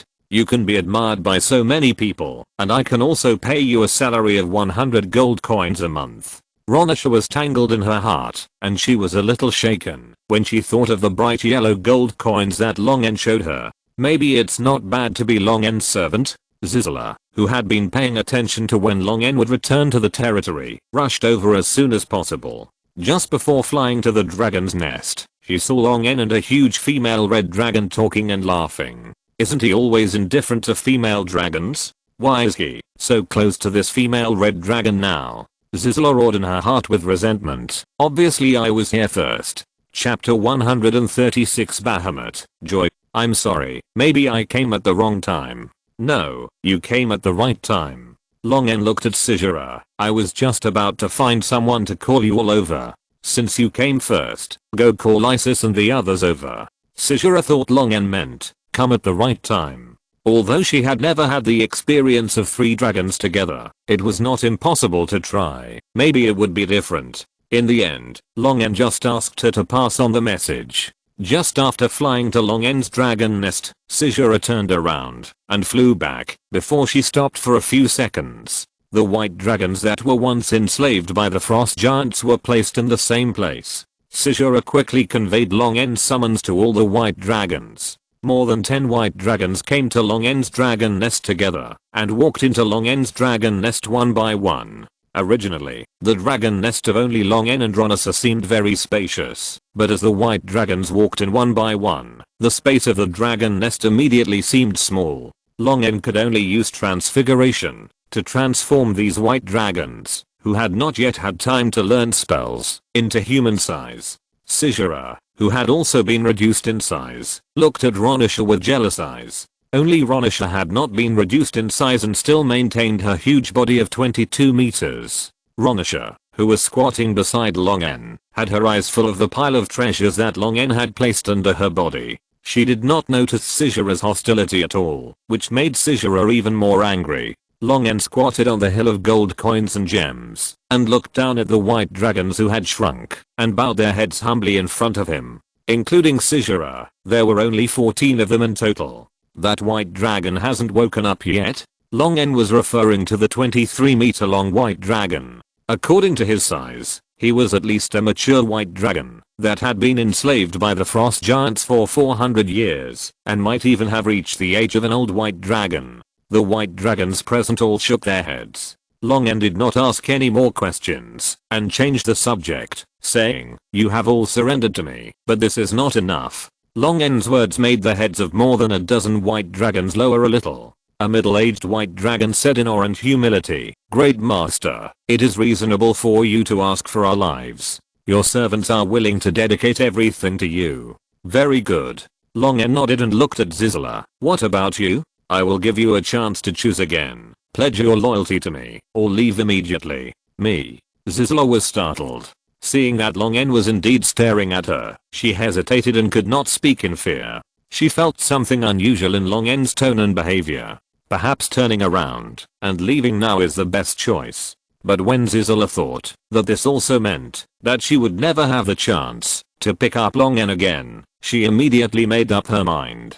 Even if what Long N was going to say next was dangerous, they now have more than 10 dragons. What dangers can't be dealt with by more than 10 powerful real dragons? Sizura winked at Long N and flirted. "Of course I'm also loyal to you." Long N nodded and took out a long contract. "Then sign this contract." Long N placed the contract in front of a white dragon. The white dragon did not even look at the content of the contract and directly left his name on it, looking very loyal to Long N. The contract was passed down, and the white dragons signed one by one.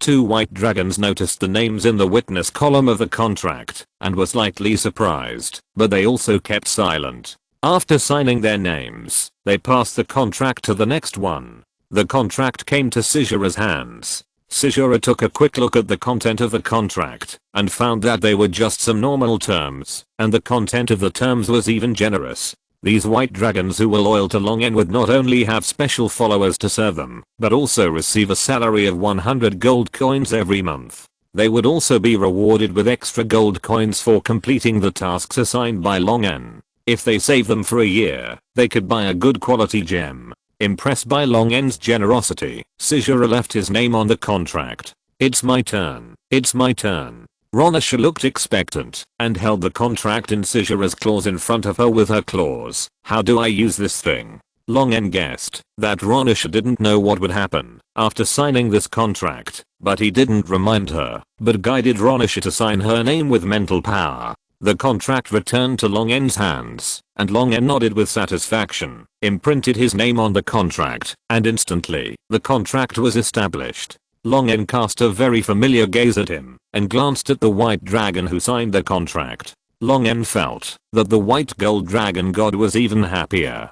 As if he was very appreciative of Longen's behavior of digging into the 5-colored dragon's corner, he stared at the silver white scales on Longen's neck for 2 more seconds. Longen felt the silver white scales get hot, and his eyes moved to the contract. As this gaze left, the contract dissipated into a light spot and disappeared, leaving only an indelible mark in the souls of the real dragons who signed the contract. Longen noticed that when the contract dissipated, Ronisha's signature also disappeared, and Ronisha did not successfully sign the contract. Longen raised his eyebrows, realizing that it must be the platinum dragon god Bahamut who erased Ronisha's name. It seemed impossible to trick Ronisha into becoming his subordinate. Even if he won the bet, it would most likely be invalidated by the intervention of the platinum dragon god. The fair platinum dragon god rarely interfered with the content of the contract, but this contract involved his favored ones, which was different. The proud dragon god would not allow his favored ones to become servants of others. Moreover, both parties to the contract were his favored ones, so there was no psychological pressure to interfere. Forgetting his slight dissatisfaction with Leo Bay, Longen looked at the nervous and flustered Sizura and joked, "What's wrong? Are you feeling unwell?" Sizura lowered his voice, as if afraid of disturbing something, and asked, Just now was it, His Majesty Bahamut?" Longen smiled and said, "Of course, it is clearly written in the contract, didn't you see it?" As a real dragon, Sizura could not mistake the breath of the dragon god. Asking Longen was just deceiving herself. Longen's affirmative answer made her face pale. "Is it in the contract?" A group of 5-colored dragons signed a contract, who would go out of their way to see who the witness is. It must be His Majesty Shyamut. Longen no longer concealed it at this time, showing the silver white scales on his neck. That's why the witness is the platinum dragon god. The other white dragons were slightly surprised, but there was no other reaction. It was Longen who rescued them and returned the dignity of the real dragon to them, not Shyamut. They had already decided to serve Longen as their master, and who Longen believed in had nothing to do with them. Zizula felt her scalp tingling, and her pale face became even darker, as if her dragon life had lost its luster. "Oh my god, Shia. Stop." Longen interrupted Zizula's prayer. "If you don't want to attract his attention, it's best not to pray to him forever." Zizula shuddered. "I understand." Now she knew that there were dangers that even a dozen real dragons could not handle. Chapter 137 Run. After signing the contract, Longen could rest assured that the new real dragons had become his own people. He no longer had to worry about someone chanting the real name of the 5-colored dragon queen out of his mind, and then being discovered by the 5-colored dragon queen that his corner was about to be dug down by the platinum dragon god. Only the common sense Ronisha needed Longen's further instructions. After all, she didn't even know who Shyamut was, let alone the consequences of chanting her real name. Longen waved his hand and asked the white dragons to retreat and to make up for the spells recorded in the inheritance by themselves, and try to make up for the spells lost during the period of enslavement by the frost giants as soon as possible. Zizula, who didn't need to make up for the spells, stayed where she was, and didn't leave with the other white dragons. Just as the white dragons left the dragon's nest, a humanoid creature with various large ribbons tied all over his body, like a bunch of plastic bags hanging on his body, walked in. Just by looking at this strange outfit, Longen guessed the identity of the person. Furulis, the administrator of the territory, the spokesperson of the real dragon, can't dress so strangely. Frivolous. Furulis glanced at Ronisha and Zizara beside Longen, staring at Longen with resentment, and said in frustration and resentment, I have been the administrator here for 3 years for you. 3 years. Do you know how I have been doing these 3 years? In Longen's eyes, Furulis's face overlapped with ZHAZHAHUI for a moment. It is indeed a bit cruel to let a magic scale who loves to pursue new things keep doing the same thing, and let her do it for 3 years. Before, because there were no capable and trustworthy people under his command, Longen let Furulis take over the post. After all, magic scales are smart, and they will play the role well when they get into the role. Facts have also proved that Furulis has done a good job in this position. But now, Longen's territory has developed rapidly. If he wants to recruit capable people, he only needs to say a word, and a long line of people will be lined up in front of Longen's dragon nest waiting for Longen to choose. The only question is whether the selected person is trustworthy. Well, thank you for your hard work, Floris. Longen said, I will recruit a new manager immediately, and let you resign as soon as possible, but now the territory affairs. I have already taken care of it. Without me, the departments under the Lord's office can maintain normal operation within half a month. It's up to you to decide who will take over. Longen was sweating wildly. This really made this Falin anxious. He made all preparations just to resign. If Falin was not too playful and impatient, Longen would really be reluctant to let Floris go. But since it came to this, Longen could only agree to terminate the contract that Floris had fooled her into signing before. Resigning is resigning, but Longen didn't want to let Floris leave. The contract is terminated. You are free. Longen smiled and said, I should let you rest for a while, but I think you can't stay idle with your personality. How about this? I brought back a group of real dragons, but for various reasons, they don't know how to cast spells, and Spellscale is a master of spells. Do you want to try to be a real dragon spell trainer? I think no Spellscale has ever played this role before. You are the first. The frustration and resentment on the face of Furulis, who had just resigned, disappeared instantly, and she seriously considered Longen's proposal. After thinking for less than 2 seconds, Furulis immediately agreed.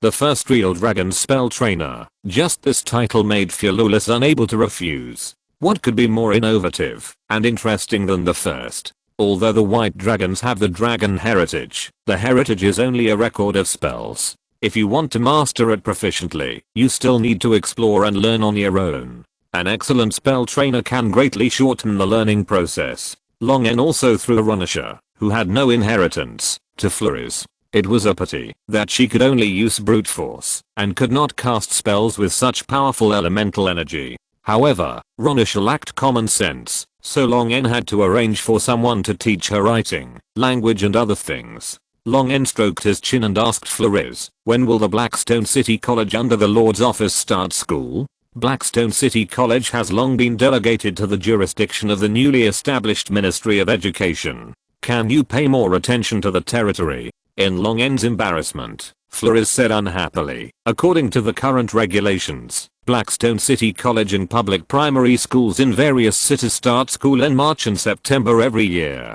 It is now the end of November, and most of the second half of the semester has passed, but it is still too early for the next school to start. Is that so? Long scratched his head and said to Ronisha, then I can only arrange you as a transfer student. I will ask the teachers of the academy to take care of you in terms of teaching progress. I wish you a happy elementary school life in advance. Ronisha looked confused. What transfer student? What teaching progress? What elementary school? Why didn't she understand a word? After arranging Floris and Ronisha, Long looked at Sizura beside him and said, since you haven't left yet, come with me to see the white dragon who is still not awake. Sizura was delighted and quickly followed Long's footsteps. On the towering cliffs of the Storm Mountains, Long and Sizura stopped in front of a huge cave. This was originally a temporary residence for the white dragons, but it was not far from Long's dragon nest, and the cold wind from the mountains could also make them feel comfortable, so the white dragons simply used it as a place to settle down. Anyway, their requirements for the dragon nest were not high. After all, no matter how bad the living environment was, how much worse could it be than the enclosure prepared by the frost giants for the white hound? Compared to the others, the environment here is already very good, and all the white dragons are very satisfied with it. Long N stepped into the cave and walked into an empty cave hall, which was connected to branch caves, which were the independent nests of the white dragons. Long N's aura attracted the attention of the white dragons who were studying magic, and they came out of their caves and greeted Long N. Long N waved his hand to stop the white dragons from worshipping him and asked them to go back to continue studying magic. He only asked Isis to go with him to the deepest cave in the cave hall. This cave housed the 23-meter long white dragon. He was still trapped in the cage, and his eyes were still blank and scattered, as if there was no change compared to the time when he was in the land of eternal winter. Long N walked closer and looked at the 23-meter long super large white dragon. He lay quietly in the corner of the cage, without any reaction to Long N's visit. Has he always been like this? Long N asked. Isis replied respectfully, it has been like this since I arrived here from the land of eternal winter. There has been no change. Long N nodded, looking at the unfocused pupils of the white dragon in the cage, thinking about how to wake up the white dragon. Suddenly, the white dragon suddenly jumped up without warning, roaring in excitement and fear. Run. Chapter 138 Mentally Ill Dragon. Run. The sudden change of the white dragon in the cage startled Sizura, and Isis stood between the cage and Long N at the fastest speed. Only Long N stood quietly without any change in his expression. Long N could clearly see that the white dragon in the cage still had dilated pupils and had not woken up.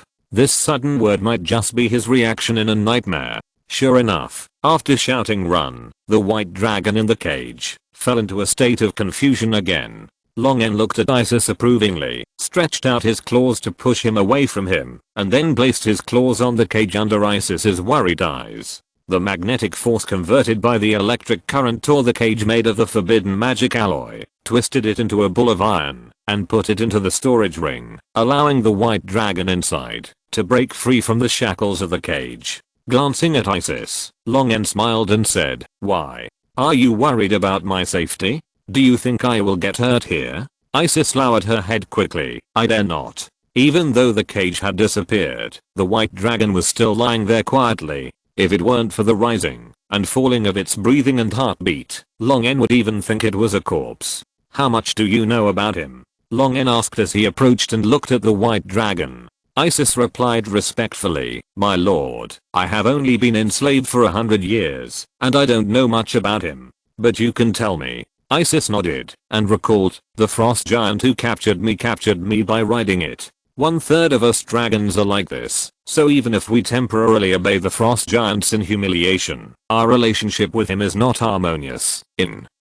Ron said. "Go on, don't hesitate." "Yes." Isis lowered her head deeply and said with a distorted tone, "When we are fighting for food, we will also cooperate to exclude him. He usually can't squeeze out the united us, and he doesn't know how to resist and never retaliate, so he often doesn't have enough food and needs extra feeding from the frost giants. For this reason, he is also the one who suffers the most beatings and abuse from the frost giants." Isis paused for a moment. "More than me. He's not normal?" Ron looked at Isis. "Yes, my lord." Isis nodded. "Except when he fights by instinct, he seems very stupid at other times. He won't move or roar. He is as motionless as a sculpture. It is said that the reason why he became like this is because the frost giants made a mistake in the ratio of herbs at the beginning, which caused the effect of the medicine to damage his brain. As for his name, according to my conversations with the older dragons, they said his name is Milton, or it could be Kiriki. These are the names contained in the sounds he made unconsciously. In addition, run, Kiriki, run. Milton or Kiriki lying in the corner. He reacted immediately after hearing the name Isis said, flapping his wings in fear, his limbs and dragon tail waving unconsciously, but it was as if his hands and feet were tied by something invisible, and it was extremely difficult to wave. Looking at the white dragon's appearance, Long N was thoughtful. He told Kidiki to run away. So he is Milton. But soon, Milton's reaction made Long N deny his idea. The white dragon suddenly collapsed on the ground from the state of being tied up, gasping for breath, and his claws tightly covered his abdomen. Milton, don't look back. Run. Long N was silent for a moment, frowned and said slowly, is he Kidiki or Milton? Since the reaction, the white dragon in front of Long N kept switching between several roles, unconsciously repeating some sentences such as run and don't look back. Long N couldn't analyze anything useful from what he said, and could only judge that he must have a mental problem. Long N tried to use his mental power to invade the other party's brain. With the experience of searching the soul of the hill giant shaman before, Long N was quite familiar with invading. As soon as he entered the white dragon's mind, Long N's invading mental power had not yet condensed into his own appearance, and he was stunned by the scene in front of him. Deep in the white dragon's mind, there was a ball of bloated, twisted, and deformed soul body, which did not look like a normal soul at all. Long N gave up his own exploration, and pulled his mental power out of the white dragon's mind. Shaking his head, Long N ordered, go and call Fululis. You should know her. She is the magic scale you saw today. Yes, sir. Isis retreated respectfully. Long N recalled that he was secretly branded with a soul mark by the legendary lich in the Thousand Islands. Fortunately, Fululis found it and removed it, otherwise he might have been refined into an undead dragon by the legendary lich.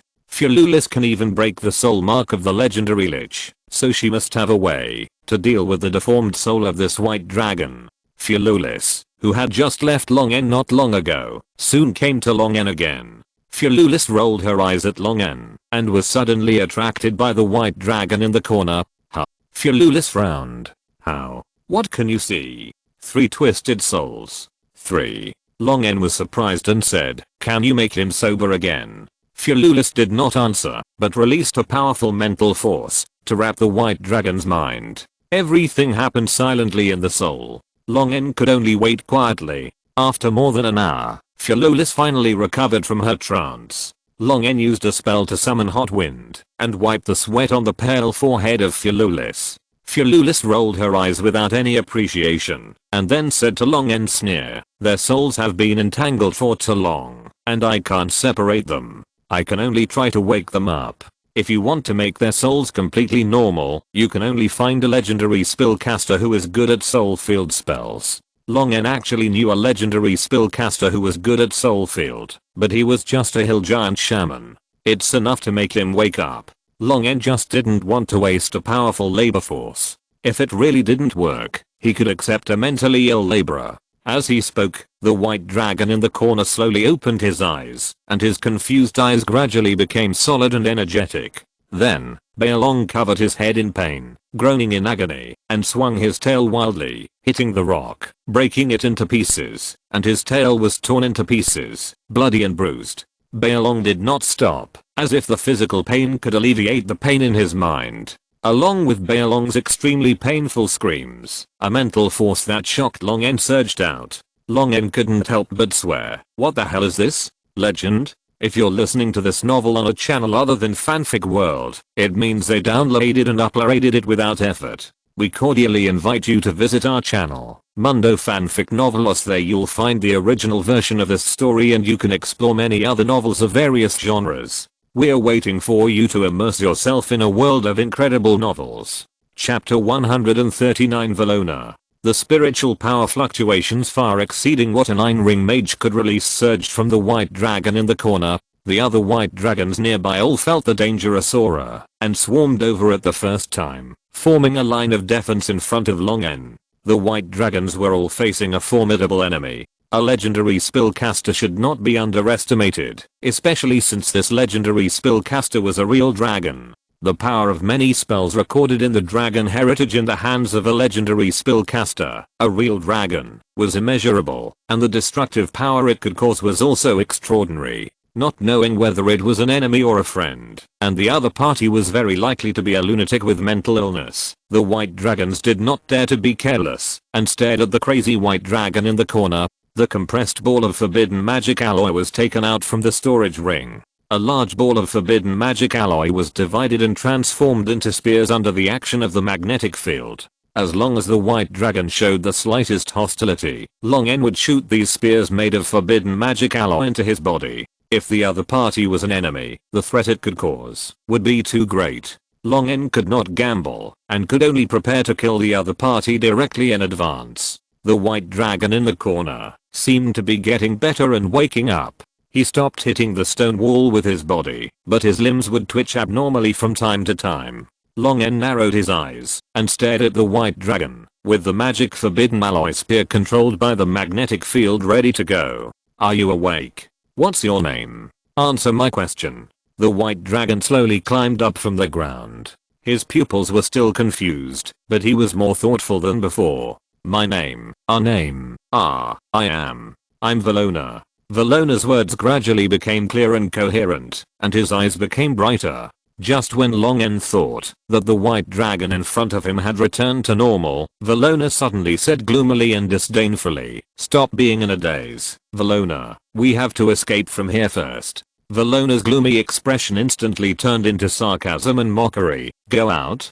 Do you think those frost giants will not have guards? Valona, listen to me. Let's go explore the surrounding situation first." The white dragon Valona talked to himself. Judging from the roles he played, just as Flores said, there were 3 souls in his mind. "Excuse me, 3 of you?" Long N interrupted Valona's increasingly fierce argument with himself. "Perhaps you should wake up from the nightmare hundreds of years ago."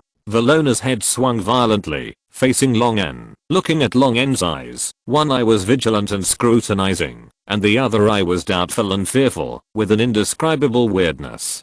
Hundreds of years. Hundreds of years. Valona looked down at his body, his tone full of confusion and trance. So it's been several hundred years. If a true dragon cannot break through the life level and become an ancient dragon before exhausting its life potential, its lifespan is only about 1,000 years. The powerful golden dragon and red dragon have a longer lifespan, about 1,100 to 1,200 years, while the weakest white dragon among the 5 colored dragons has a lifespan of only 800 years. Valona's size is close to that of an old dragon, which means that he has probably lived for 400 years in the enslavement of the frost giants. This is half the lifespan of an ordinary white dragon. Valona suddenly lowered his head and looked at his body again, releasing a powerful dragon power, and he laughed wildly. "Ha ha ha ha. We are already old dragons. Old dragons. Valona. Let's make those ugly and disgusting frost giants pay the price." "I'm afraid not." Long N shook his head. In Valona's gradually cold eyes, Long N's eyes calmly met his, until Valona's eyes moved away under the increasing pressure. The white dragons guarding Long N showed their ferocious fangs. As long as Long N gave an order, they would pounce on Valona without hesitation and tear the guy who offended Long N into pieces. Long N said lightly, "You should only have the mental power of a legendary spellcaster now, but you have not learned any spells that match your own strength. Even if you have become an old dragon, it is difficult to defeat the frost giants who once captured you. So what? Just give us a little more time. We can become real legendary spellcasters. Even if you learn more legendary spells, it's useless. You still can't take revenge on them." Long N smiled and said in Valona's frowning eyes, "Because they have been killed by me, not a single one is left." The white dragon Valona was stunned for a moment, and then instantly became furious. "Why do you kill them? How dare you?" Snap. A huge blue object flashed in the corner of Valona's eyes, and then he felt a sharp pain on the side of his visor, and his body was easily blown away by a huge force. Valona crashed into the stone wall and fell. The visor that protected his head broke. Blood flowed out, staining half of his face red. Long N retracted the dragon tail that he had pulled out in one blow, and his eyes were full of threats and warnings. "Don't go crazy here. I don't care about you or who you are, but now you are me, the great Lord of Storms, Lord of Thunder, who rescued you from those dirty and smelly frost giants. You weak guys are now my property." Long took out a contract and slapped Velona's broken visor. "Now, sign this contract for me." Velona swallowed hard, and the severe pain in his face and head made the three souls in his mind feel fear and hesitation. Under the coercion of this powerful blue dragon, Velona didn't even dare to look at the contents of the contract and directly signed his name on the contract. Long said in a cold tone, "Sign your names." Velona glanced at the sharp dragon claws on his neck with his peripheral vision and immediately signed the names Kiriki and Milton. Long grabbed the contract and patted Velona's broken mask. "It would have been better if you had cooperated earlier. Why did you have to do it like this? I hope you can continue to maintain this cooperative attitude in the subsequent psychological treatment." Long took the contract and turned away, taking all the white dragons with him, leaving Velona alone in the corner of the stone wall. "Milton, you shouldn't have angered that blue dragon. Damn it. Kiriki. How could I hatch from the same egg with such a weak guy like you? I'm just telling the truth. Look, our situation is terrible now. Okay, Milton, watch your mouth. I don't want to go through this again." Yeah, he's only 19 meters tall. How can he have such terrifying speed and strength? He's really a monster. Chapter 140 Primary School Student Ronisha. Long lay prone on the pile of gold coins, curling up a magic sword at the tip of his tail and playing with it. "How is it going?" Under the pile of gold coins, a human who was terrified and trying to stay calm said in a slightly trembling voice, "Great Lord, your order has been completed. Very good, you can leave now." "Yes." The human lowered his head and slowly left, and only dared to take out a silk scarf to wipe the sweat off his face when he was far away from the dragon's nest. "It is so gorgeous, so magnificent, and so spectacular.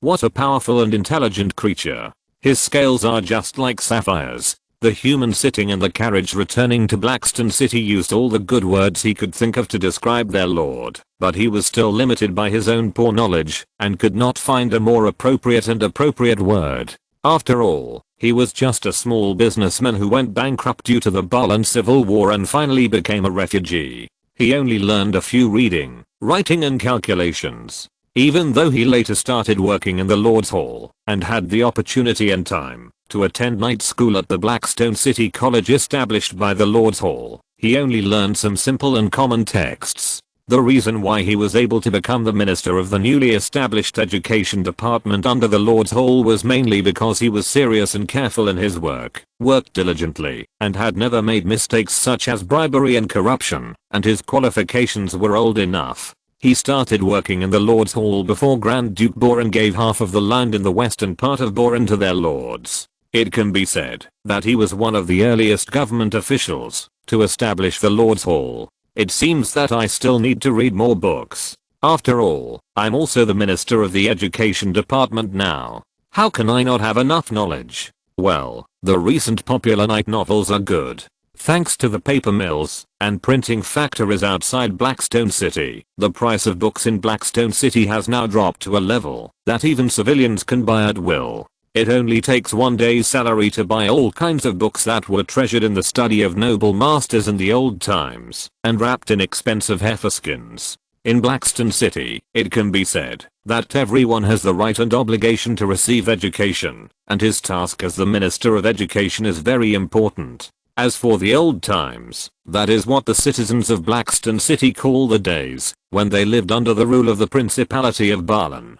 Corresponding to this is the days of living in Blackstone City and being a glorious citizen of Blackstone City, which they call the New Era. Humans and monsters live in harmony, various factories are rising from the ground, the income of citizens is increasing, and new things are born every month. What a beautiful day, Analisa, little burner. How great it would be if you were still alive. He thought of his wife and daughter who died of hunger and infection in the tide of refugees, and his face became a little gloomy. But soon he adjusted his mentality. The dead are gone. It has been more than 3 years since the disaster. He has also re-established a family with a woman who has also become a refugee. Their marriage is happy, but there is still a lack of a lovely child in this newly formed family. Because of work reasons, he rarely has the energy to do some sacred things with his wife, to reproduce after returning home.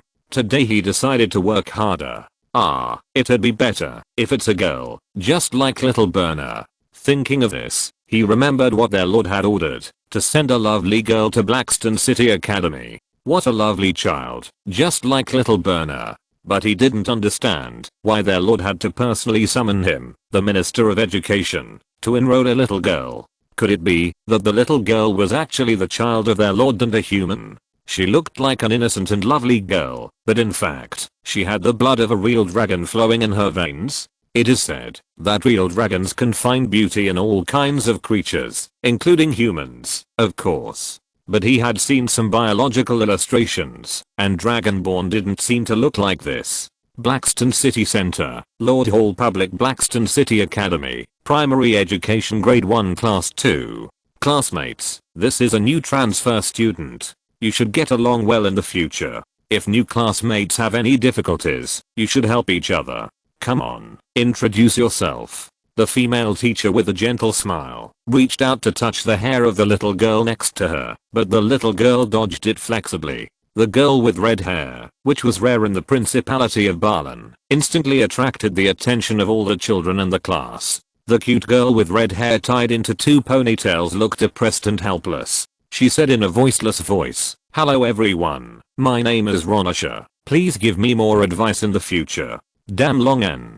He actually turned her into this state and made her take some elementary education courses with these humans, saying that it was all for her good. It was really too much to bully a dragon. But when she thought of the gold coins and gems that Longen promised to give her, as long as she graduated from Black Rock City College, Ronisha immediately became full of energy. She had already flipped through the textbooks given to her in advance. They were all some very simple grammar spelling calculations. She was very confident in herself. But what she didn't know was that Black Rock City College not only had elementary education, but also secondary education and higher education. In addition, a building complex called Black Rock City University was under construction, and it was estimated that it would be almost completed by the time she finished higher education. Ronisha didn't know that she might become the first dragon to finish college. Longen played with the treasure, thinking that Ronisha should have gone to school now, with a smile on his face. As a real dragon who also has no dragon heritage, this is a rare experimental subject. Longen sent Ronisha to Black Rock City College to study, of course, not just to let Ronisha learn common sense knowledge. More importantly, Longen wanted to verify on Ronisha whether he could observe microscopic structures that were completely different from magic, just because he was a time traveler, and whether the natives of this world would also have different observation results of this world due to cognitive bias. Judging from the information and experiments that Longen has mastered at present, this is likely to work. But it is difficult for those who have already formed a magical worldview to do so, and the difference in worldview is extremely difficult to change the day after tomorrow. Ronisha, a natural spellcaster, is a blank sheet of paper whose worldview has not yet been established. For Longen, it is a rare opportunity. Silently pondering the nature of this world in his heart, Longen suddenly felt a light spot with a spell aura flying over. This is the super long distance communication spell, and Longen has been using this spell to keep in touch with Curelia. Didn't we just contact each other 2 days ago? According to the frequency, the next contact should be the day after tomorrow? Longen lightly touched the light spot, and Curelia's voice immediately rang in his mind. Longen, we are in trouble. If any of you see the last 300 words are repeated, you can go to the directory and re-download this chapter, and you will see the revised version. I'm very sorry. Chapter 141 Outside the Dungeon. Lon, we are in trouble. Lon frowned. Curelia's tone was low and cautious, as if she was hiding from something. As a real dragon, she transformed into a low-level one-handed swordsman, and traveled and adventured with the priests of the Church of Light. With their, mainly Curelia, caution, they should not encounter anything very dangerous. We don't have much time. In short, Pan and I have been involved in a huge conspiracy, which is related to some races in the Underdark. Now they have blocked the exit to the ground. Pan and I have been moving underground, hoping to get rid of those evil creatures. They are chasing us again. Underdark? According to the direction Curelia and Vidalpan traveled, they should have traveled to the southern end of the Ionia continent. Lon suddenly remembered a situation more than 3 years ago, when he helped Grand Duke Venelgog of Boran go to the remnant of the Storm Mountains in southern Onia, to find the dwarves living in the mountains, to order weapons and equipment. Those grey dwarves from the Underdark mixed with the fallen drow elves, always making people feel that nothing good will happen. At this time, Corellia and Videlpin were in trouble, and mentioned the Underdark. The first thing Longen thought of was the grey dwarves and drow elves. The content of the message was relatively calm, and did not seem too dangerous.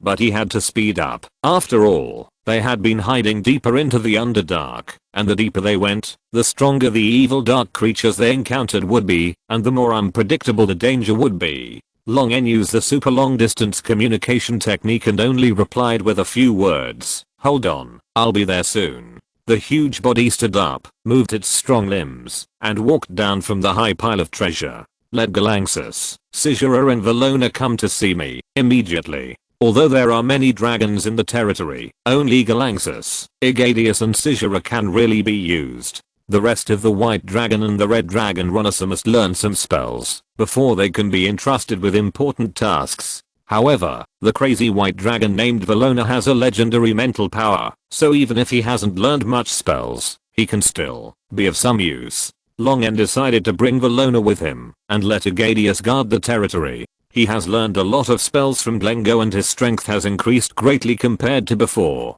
He has enough strength to guard his territory and treasure. Originally, Longen was preparing to select a new agent to manage the territory for him after letting Flawless step down, but now he can only postpone this matter and let Flawless take over for a few days. After arranging the territory, 3 white dragons appeared in front of Longen. "Longen, why are you so anxious all of a sudden? What happened?" Galaxus asked curiously. Normally he would call Longen by his name. He had already understood Longen's temper. Longen didn't care about some honorific titles that other real dragons thought were very important. He was more practical. As long as he worked hard for him, the title was just a side issue. However, he had to be discerning when he should be called by his honorific name. He should call the Lord of Storms when he should be called, and he should chant the Lord of Thunder when he should be chanted. He couldn't let Longen lose face when he needed to show his power. Longen glanced at Valona, the Psycho Dragon. Valona looked at Longen for a few seconds, and finally lowered his head in the face of Longen's increasingly dangerous gaze. "The situation is quite urgent. Let's talk while walking. Change your size." Hearing the urgency of the situation, Galaxus immediately used the transfiguration to change to 1 meter in size, and Zizala followed suit. Valona was about to say that he had not yet learned this complex 4th ring spell, but his tone suddenly changed. "You 2 pieces of trash, we still have to rely on Master Milton at the critical moment." The magic light flashed on Valona's body, and his body shrank rapidly. Longen raised his eyebrows. It seems that the 3 souls of this mental dragon can study and research spells independently. Wouldn't this increase the efficiency of learning and research by 3 times? Unexpectedly, this mental illness is not all bad. Does this count, as since I got mental illness, the whole dragon has become more energetic? Longen flapped his wings and flew off the ground, signaling the 3 shrunken white dragons to fly to his claws. "Hold on tight," Longen reminded him, and a fine arc of electricity flashed, and a faint blue light shone under the scales, turning into a flash of lightning that rushed into the sky. The huge wind pressure at high speed made the 3 white dragons squint their eyes involuntarily. Longen's flying speed would make most real dragons feel terrified. Recalling the approximate location given by Corellia, Longen went faster and headed straight to the south. A large number of mercenaries and adventurers gathered in the shanty town outside the city of Westmistown. At this time, they all looked solemn or worried, and were discussing something in groups of 3 or 5. The shallow area near the entrance has been blocked by those black-skinned elves. It's impossible to go down. It's the same in Kirato town. A little deeper, it's full of patrols of drow elves. I really don't know what these shitty guys want to do. It's over. 2/3 of our group are still in the middle area. I don't know if they can come back. I'm afraid they have been caught by the mind suckers and their brains have been sucked out after staying in the middle area for so long.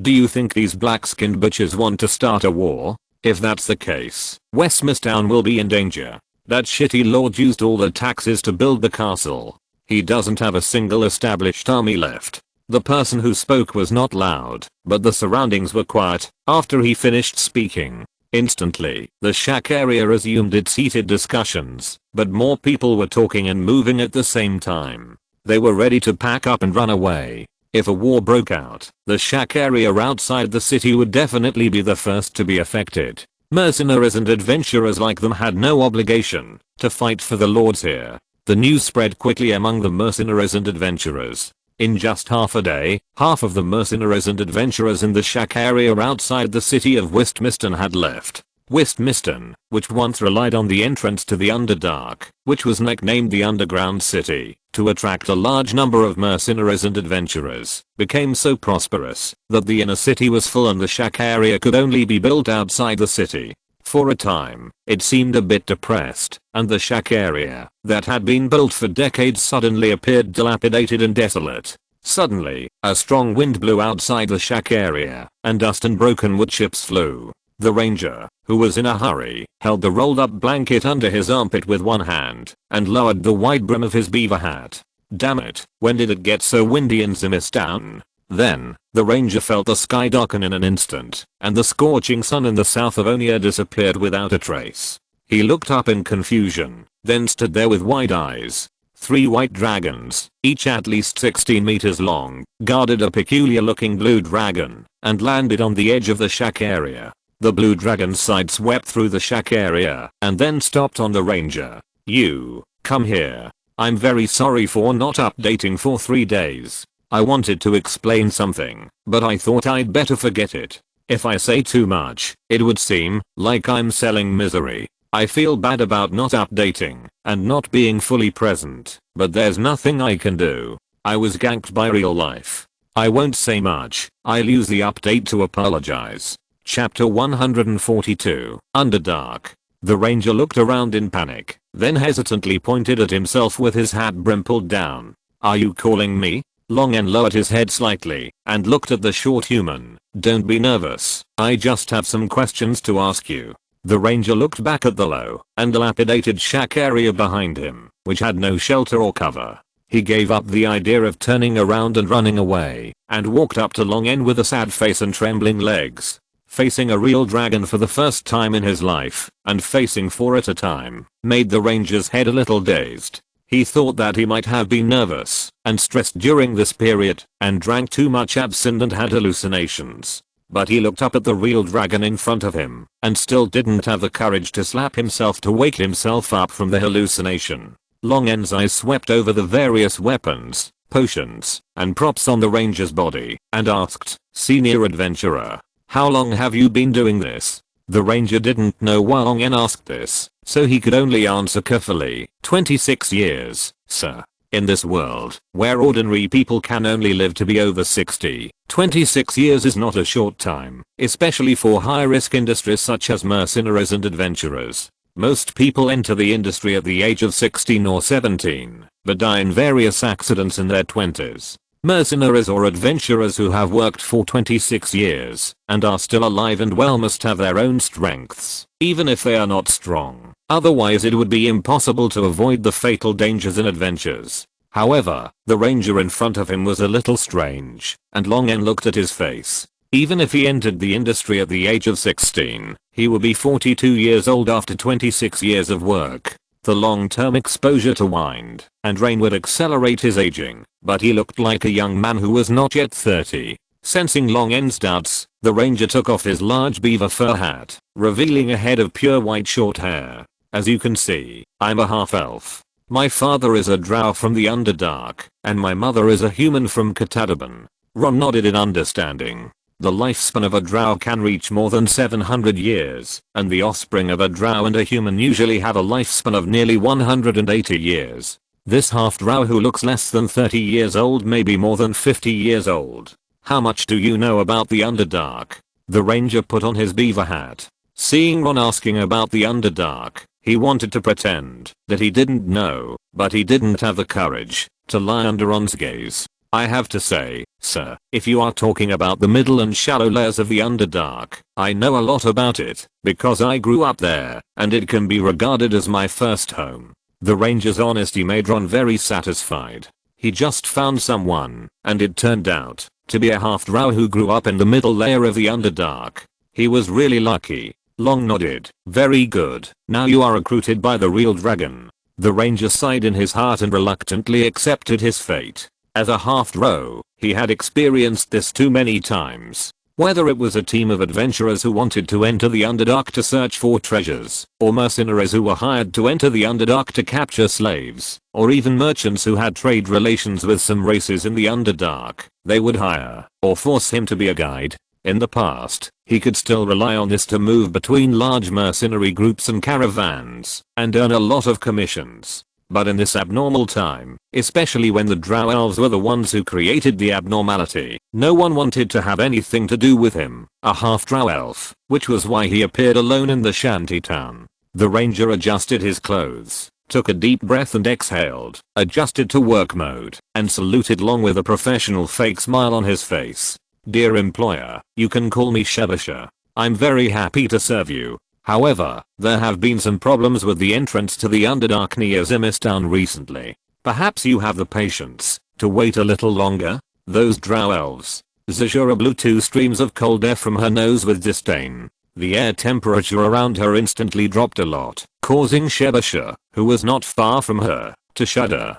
Do you think the great true dragons would be afraid of those pitiful elves hiding underground? If the giants are the mortal enemies with the blood feud with the true dragons, then the elves are despicable and disgusting flies in the eyes of the true dragons. In the knowledge inherited by the true dragons, the dragon madness puzzle made by the elves occupies a large part. No matter how the true dragons of later generations delete and modify the dragon heritage, the part about the dragon madness puzzle will not be deleted. The 1,000-year war between the true dragons and the giants ended with the victory of the true dragons, but the dragon madness puzzle that the elves made while the true dragons and the giants were at war prevented the true dragons from becoming the final winner. Every time the dragon madness mystery was activated, the real dragons would go crazy uncontrollably and destroy everything around them, which brought great harm to the rule of the real dragons and completely made it impossible for the real dragons to continue to sit on the throne of the world's hegemony. Most real dragons only hated the elves who created the dragon madness mystery. But just as some cloud giants and storm giants were able to reconcile with the real dragons, the kinda neutral metal dragons and gem dragons also eased their relations with some elves. It's just that the 5 colored dragons did not recognize the agreement reached between the metal dragons and the elves on behalf of the real dragons. Disliking elves is the norm for the 5 colored dragons. You don't need to think about anything else, just do what I say, and do what a guide should do, Longen said. Shebasha bowed his head deeply. Yes. Longen grabbed Shebasha and asked him to point out the direction and headed towards the nearest entrance to the Underdark. The 4 real dragons came quickly and left quickly. The Lord of Zimiston had just received the report from the guards and was still hesitating whether to go out of the city to ask the real dragons about their purpose when another guard came to report that the real dragons had left. The entrance to the Underdark is right there. Shebasha narrowed his eyes in the dragon claws to resist the strong wind from the sky, pointed his finger at a huge sinkhole on the ground and shouted loudly. Longen saw the strange sinkhole without Shebasha pointing it out. There is a market town around the sinkhole, which should be the place where mercenaries and adventurers stay, but now the mercenaries and adventurers have evacuated, and the market town is empty. The cold air continues to overflow from the bottom of the sinkhole, carrying some evil and dark energy. The vegetation under the sinkhole has undergone a certain degree of abnormality under the erosion of this energy, becoming winding, twisted and gloomy, and the closer to the hole at the bottom of the sinkhole, the more so. Longen took a look and flew directly to the bottom of the sinkhole, diving into the dark cave at the bottom, followed by 3 white dragons. The dim environment was not a problem in front of the real dragons. The faint light of the fluorescent moss growing on the rocks in the cave was enough to illuminate the underground cave as bright as day in the eyes of Longen and his companions. Entering the underground cave was like entering the dark area. The terrain became narrower and narrower as they went down, but it was still enough for Longen and his companions to move forward. After walking more than 1,000 meters forward, there was suddenly a noisy sound of footsteps and panting in the darkness. A large group of ragged and dirty earth elves, bear goblins, blind barbarians and male drow elves gathered around. Behind these slaves were hundreds of well-equipped female drow elves. A beautiful drow elf woman wearing a black robe with silver spider patterns and holding a red and black dagger in her hand came to the front of several real dragons in a sedan chair carried by 4 male drow elves. The woman's eyes were cold and vicious, and she said, "Leave here, you are not welcome in the underground." Chapter 143 Arrival. As the beautiful drow woman finished speaking, she whipped the slaves with a whip with thorns, causing the dazed slaves to have bloodthirsty red eyes and roar at the 4 huge dragons without fear. Long N looked at the beautiful woman without expression. "Do you think you can stop me? What gives you the courage to talk to the dragons like this?" Humph. The beautiful woman's face twisted, and she raised the dagger in her hand and stabbed it into the eyes of a male drow who was lifting the sedan chair. She stared at Long N and twisted the dagger viciously. Along with the screams of the male drow, an evil force rose up and merged into the bodies of those slaves, drilling into their blood vessels, causing the slaves' thin bodies to swell rapidly, their eyeballs to turn up and bulge out, and saliva to overflow from their unconsciously opened mouths. The beautiful woman pulled the dagger out of the male drow's eye socket, shook off the red and white blood and brain matter on it, pointed it at Long N, and let out a sharp roar.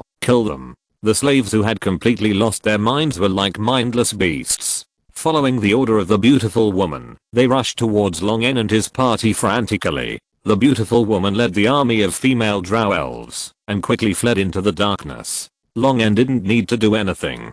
Zizala and Palangsis swung their dragon tails and swept away the crazy slaves in front of them. Then they exhaled a breath of frost and killed most of these weak slaves. Velona's mental power surged, triggering one of the few spells in his mind. "Humph, you want to escape." Lightning whirlwind. The legendary mental power condensed, and countless wind element and lightning element tangled into a ball. Under the shaping of mental power, it turned into a wind blade wrapped in lightning. The wind blade was released, and instantly became 6 or 7 meters long, flying towards the drow army and the beautiful woman who wanted to escape. This was only a 4th ring spell, but with a blessing of Velona's legendary spiritual power, it gained a power far beyond the 4th ring. Wherever the wind blade passed, the slaves rushing towards Long N and his party were all cut in half, and some flying heads were even directly turned into carbon powder in the lightning of the wind blade. The beautiful woman felt the danger and used some unknown spell to control a team of drow elves to take the initiative to meet the wind blade. The moment this female drow elf army came into contact with a wind blade, their bodies immediately exploded like balloons filled with water, and blood and flesh splattered. The wind blade was disturbed by the successive self-explosions of the drow elves, and its power quickly weakened, and finally disappeared in a blood and flesh explosion. The exploded flesh and blood fragments were mixed with some fist-sized oval eggshells, which quickly hatched into blood-colored spiders with slender legs and bristles after landing. These spiders pounced on the flesh and blood of the drow elves to absorb nutrients as soon as they were born, and their bodies quickly grew to the size of a wash basin. The blood-colored spiders, which had grown in size, quickly ran towards the 4 real dragons and exploded into a cloud of blood mist when they got close. The blood mist blocked Long N's sight, and even their mental perception was blocked by the blood mist. The beautiful woman took advantage of the blood mist to quickly flee to the depths of the dungeon with her army. The blood mist fell and stained some of the surviving slaves, causing them to weaken rapidly, with fishy yellow pus flowing out of their eyes, ears, and noses. Long N frowned, and his wings rolled up a strong wind, blowing away the blood mist in front of him. He passed through the thin blood mist with lightning all over his body, and flew in the direction of the beautiful woman's escape. The electric energy was running, the magnetic field expanded, and the drow elves evacuating from the cave were included in Long N's perception. These drow elves wore leather armor, but their weapons were made of metal after all. The retreating drow elves suddenly found in horror that the scimitars on their waists, the daggers they wore, and the arrowheads of their arrows all came alive, like loaches drilling into their bodies through the gaps in their leather armor. The beautiful drow woman angrily threw away the spider-shaped platinum ornament that was about to pierce her head, and looked at Long N viciously while holding the blood flowing from her forehead. Long N's fingertips flashed with lightning, and an electromagnetic cannon instantly tore the woman's waist, breaking her into 2 pieces. Kill all the drow here, and Garanxis and others also chased after them. Let's keep moving forward, Long N said.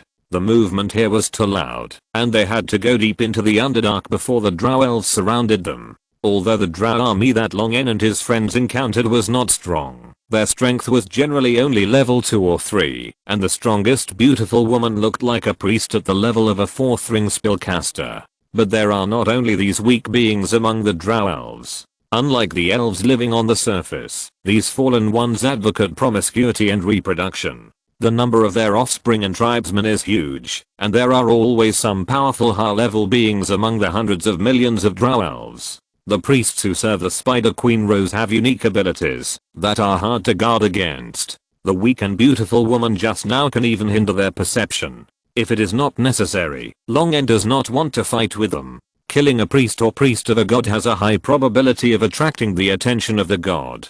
Long N does not want to face the chaotic and evil Spider Queen.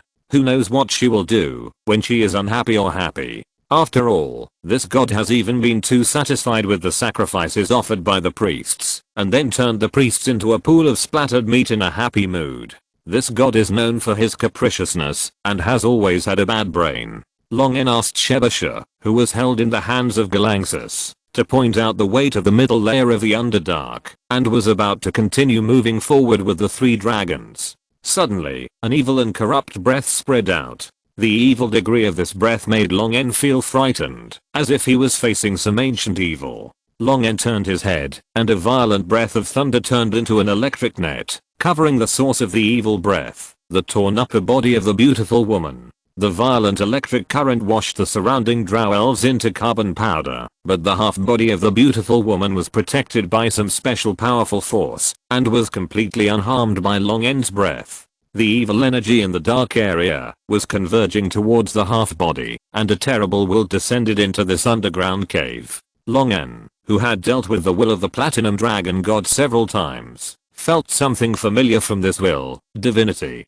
Fuck. Even Long N couldn't help but burst out a swear word in his native language. What he feared was what he got. The half-body of the beautiful woman had floated up under the effect of the evil energy that was condensed like a substance, and flesh and blood began to grow at the broken waist. Her figure and face began to change to become more beautiful and charming, and full of seductive and decadent meanings.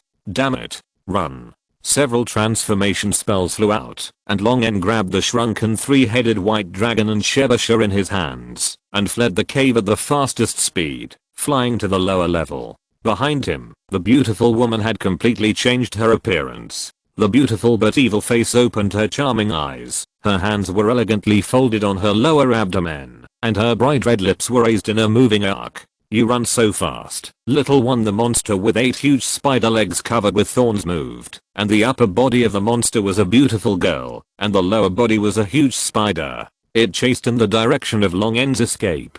Chapter 144 Clues. In order to get into the narrow cave without any hindrance and escape quickly, Long N's body size has become several times smaller at this time. Long N's wings are flying in the wind, and he stopped in a dark passage. There are obvious signs of excavation in the passage. It seems that it is a road opened by some underground intelligent race. No one is chasing us. It's safe for now. Long N put down the 3-headed white dragon and the half-drow elf Shebasha in his hand.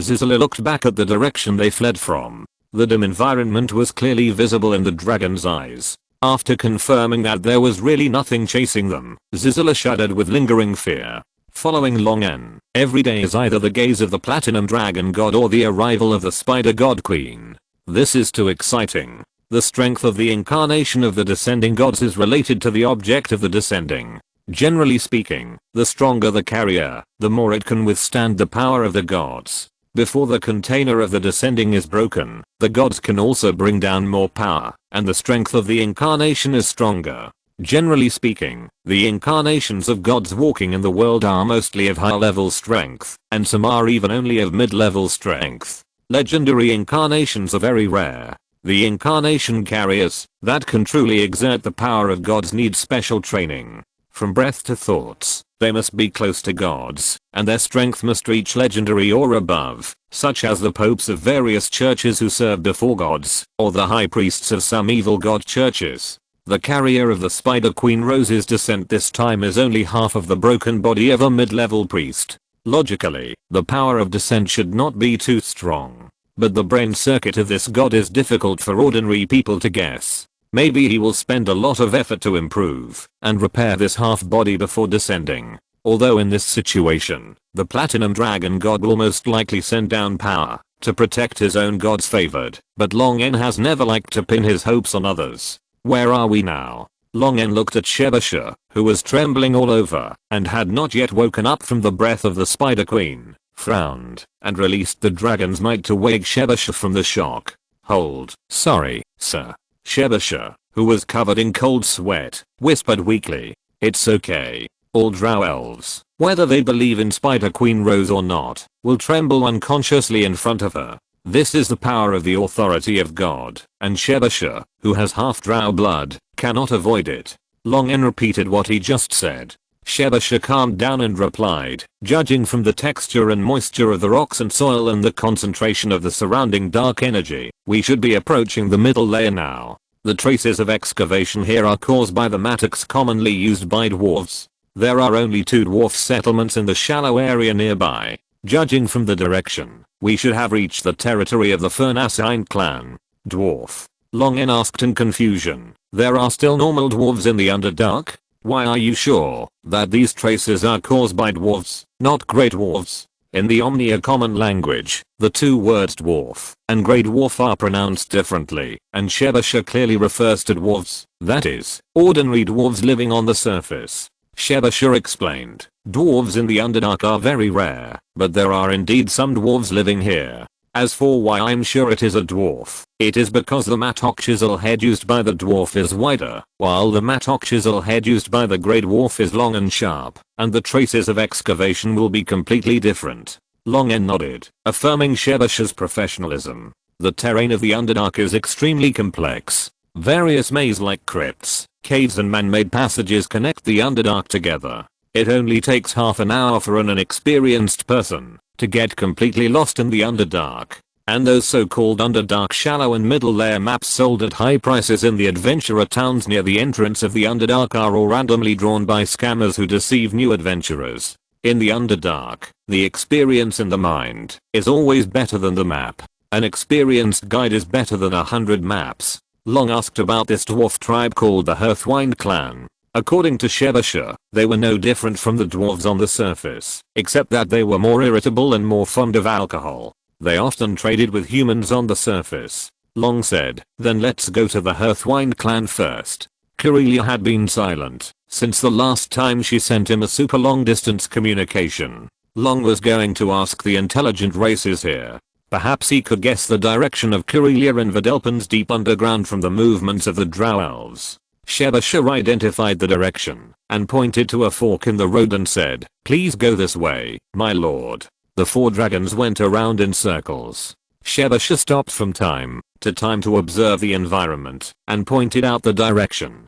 Long and his party successfully found the Hearthwind clan. The Hearthwind clan was not big and could only barely resist the small wars launched by the Grey Dwarves from time to time. Therefore, they seemed very nervous when facing 4 eel dragons. Shebasha seemed to be very familiar with the leader of the Furnaswind clan, which might be because the caravans that traded with the dwarves on the surface often hired Shebasha as a guide. At Long signal, Shebasha explained their purpose to the hunched and respectfully prostrated leader of the Furnaswind clan. The leader of the Furnaswind clan recalled the intelligence he had recently obtained and said, recently, those crazy drow have blocked all passages leading to the surface, and then have been patrolling near Black Crown City and Carapazoo, as if they were looking for something.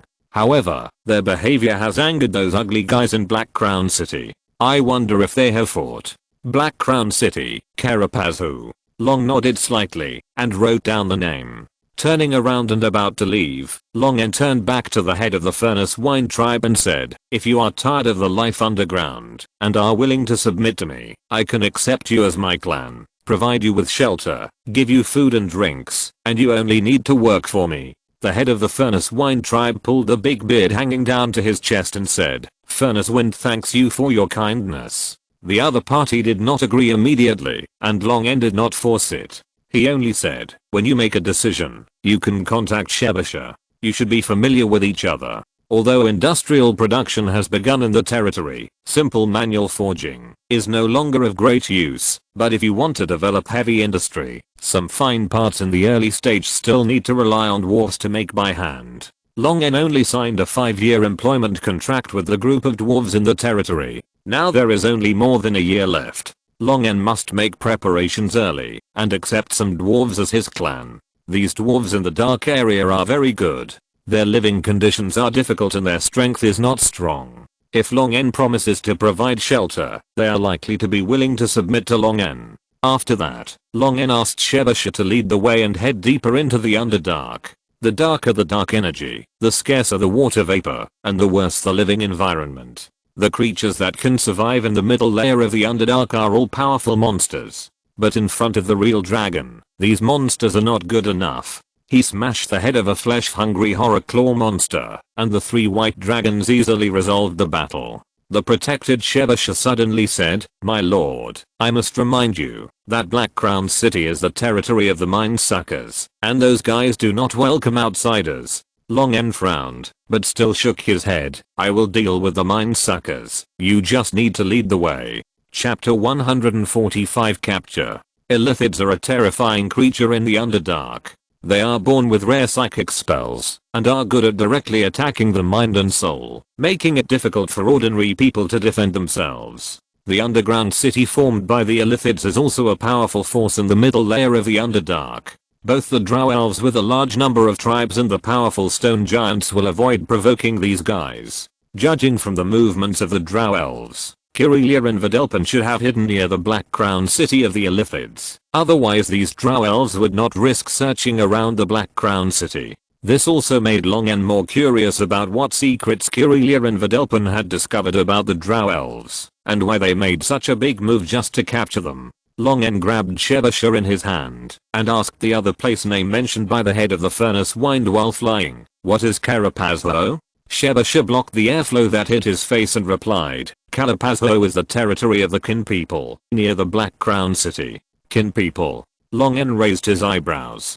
Tan people are a rare species that only exist in the Underdark. There are very few records of them on the surface. Long N has only seen this creature in a knight's journey that he read in his spare time. According to the few descriptions in the journey, Long N only knows that this creature looks like a mushroom with hands and feet, or they can be called mushroom people. They are air-kind creatures in the Underdark. In the journey, the protagonist of the journey fought a desperate battle with monsters in the Underdark, and took on a heavy responsibility. After waking up from a coma, he found himself in a quiet and peaceful underground forest. It was those Tan people who saved his life. However, this does not mean that Tan people are weak and can be bullied.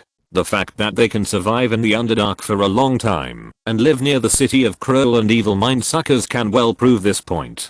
If Kirelia and Vidalpin ran to the territory of the Tan people, then they should not be in any danger for the time being. Long N thought, and suddenly sensed a strong sense of malice. Arrows with evil spells were flying towards Long N and his party like rain. Long N's strong magnetic field led the arrows to both sides. The arrows that changed direction turned into poisonous snakes, opening their mouths to reveal green fangs, and rushing towards Long N and his party. The temperature around the 3-headed white dragon dropped, freezing the approaching poisonous snakes into ice sculptures. Long N's body was flashing with electricity, and the poisonous snakes turned into twisted charcoal before they approached. The poisonous snakes delayed for a few seconds, and a large group of drow elves surrounded the cave and blocked several passages. The faces of these drow elves were filled with strange fear and excitement. Long N's face sank, and the expressions of these drow elves gave him a bad premonition. Above the wide passage, a huge spider was hanging upside down and crawling above the cave. On the head of the spider was the upper body of a beautiful drow elf girl. The drow elf girl was exposed, and the thin semi-transparent gauze fell because of the upside down hanging, revealing the girl's slender waist and full chest. From the perspective of a true dragon, This drow girl is definitely top notch, enough to make all male true dragons excited. Even some female true dragons are no exception. Transfiguration can transform into male genitals. But at this moment, Long N, who was full of spring scenery, had no desire in his heart, but his heart stopped beating. Rose incarnation. The incarnation of the Spider Queen Rose in front of him seemed to have just broken through the legendary level, but Long N did not dare to be careless at all. He did not know how much effort the god had put in to transform the Advent vessel, which was originally only of the middle level, to the level that could withstand the legendary power, and he did not know what madness he was going through, spending so much effort to create an incarnation just to target him. Although this god's thinking was confused, he should never be underestimated. The incarnation that was sent down was only at the level of entering the legendary level, not because he could only send down this level of power, but because he thought that this was enough to deal with him. Long N took a deep breath, and the electric field in his body was overloaded, and the basal blood vessels and heart beat violently, filling Long N's body with explosive power. Thunder roared, electric snakes danced, and Long N was enveloped in the deadly lightning flashes. An invisible force field swept across, and all metals and living creatures entered Long N's perception. The drow priests gave the order to attack with fanatical expressions. The drow elves at the entrances of several passages all raised their weapons and shouted roses above, and rushed towards Long N and his party. Rose's incarnation was right above their heads. This time, Rose was really above them. Long N raised his head slightly. Rose, who was hanging upside down, did not move. The 8 eyes of the giant spider, like scarlet gems, stared at Long N strangely and coldly, but the young girl, who was suddenly exposed, smiled at Long N. Long N's mind trembled uncontrollably, and he lowered his head quickly, not daring to look anymore.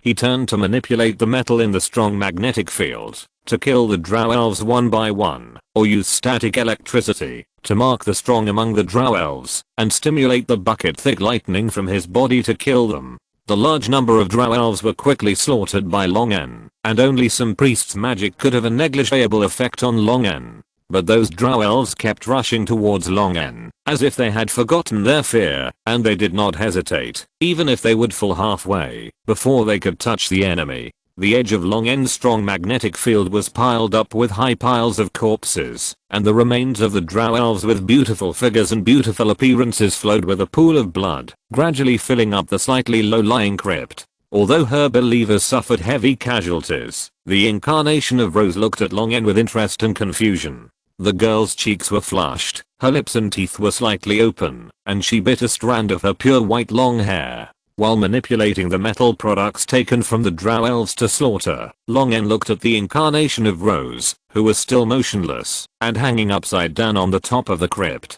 He saw the expression of the incarnation of Rose. He doesn't care about the lives of his followers at all. He is indeed the evil god of chaos. Long N cursed in a low voice, "What a lunatic." The broken limbs and heads piled up into a small hill. The following drow elves even had to crawl over the pile of broken limbs before rushing to Long N, but they still didn't know what fear was. Until the blood and ki almost condensed into substance, no drow elves appeared in Long N's magnetic field. Long N stared coldly at the incarnation of Rose. The huge spider hung out spider silk and slowly descended upside down, which inexplicably made people feel a sense of elegance. The spider's 8 legs gently landed on the surface of the pool of blood gathered in the center of the cave. Instead of sinking, it lightly paddled on the surface of the blood lake. The giant spider slid and spun, as if dancing. Rose's incarnation picked up her gauze dress and spun around. Then she looked at Long N intoxicatedly, and uttered a heartbreaking and loving tone. "No, don't look at me like that, okay? Dear little dessert, why are you so cold to me?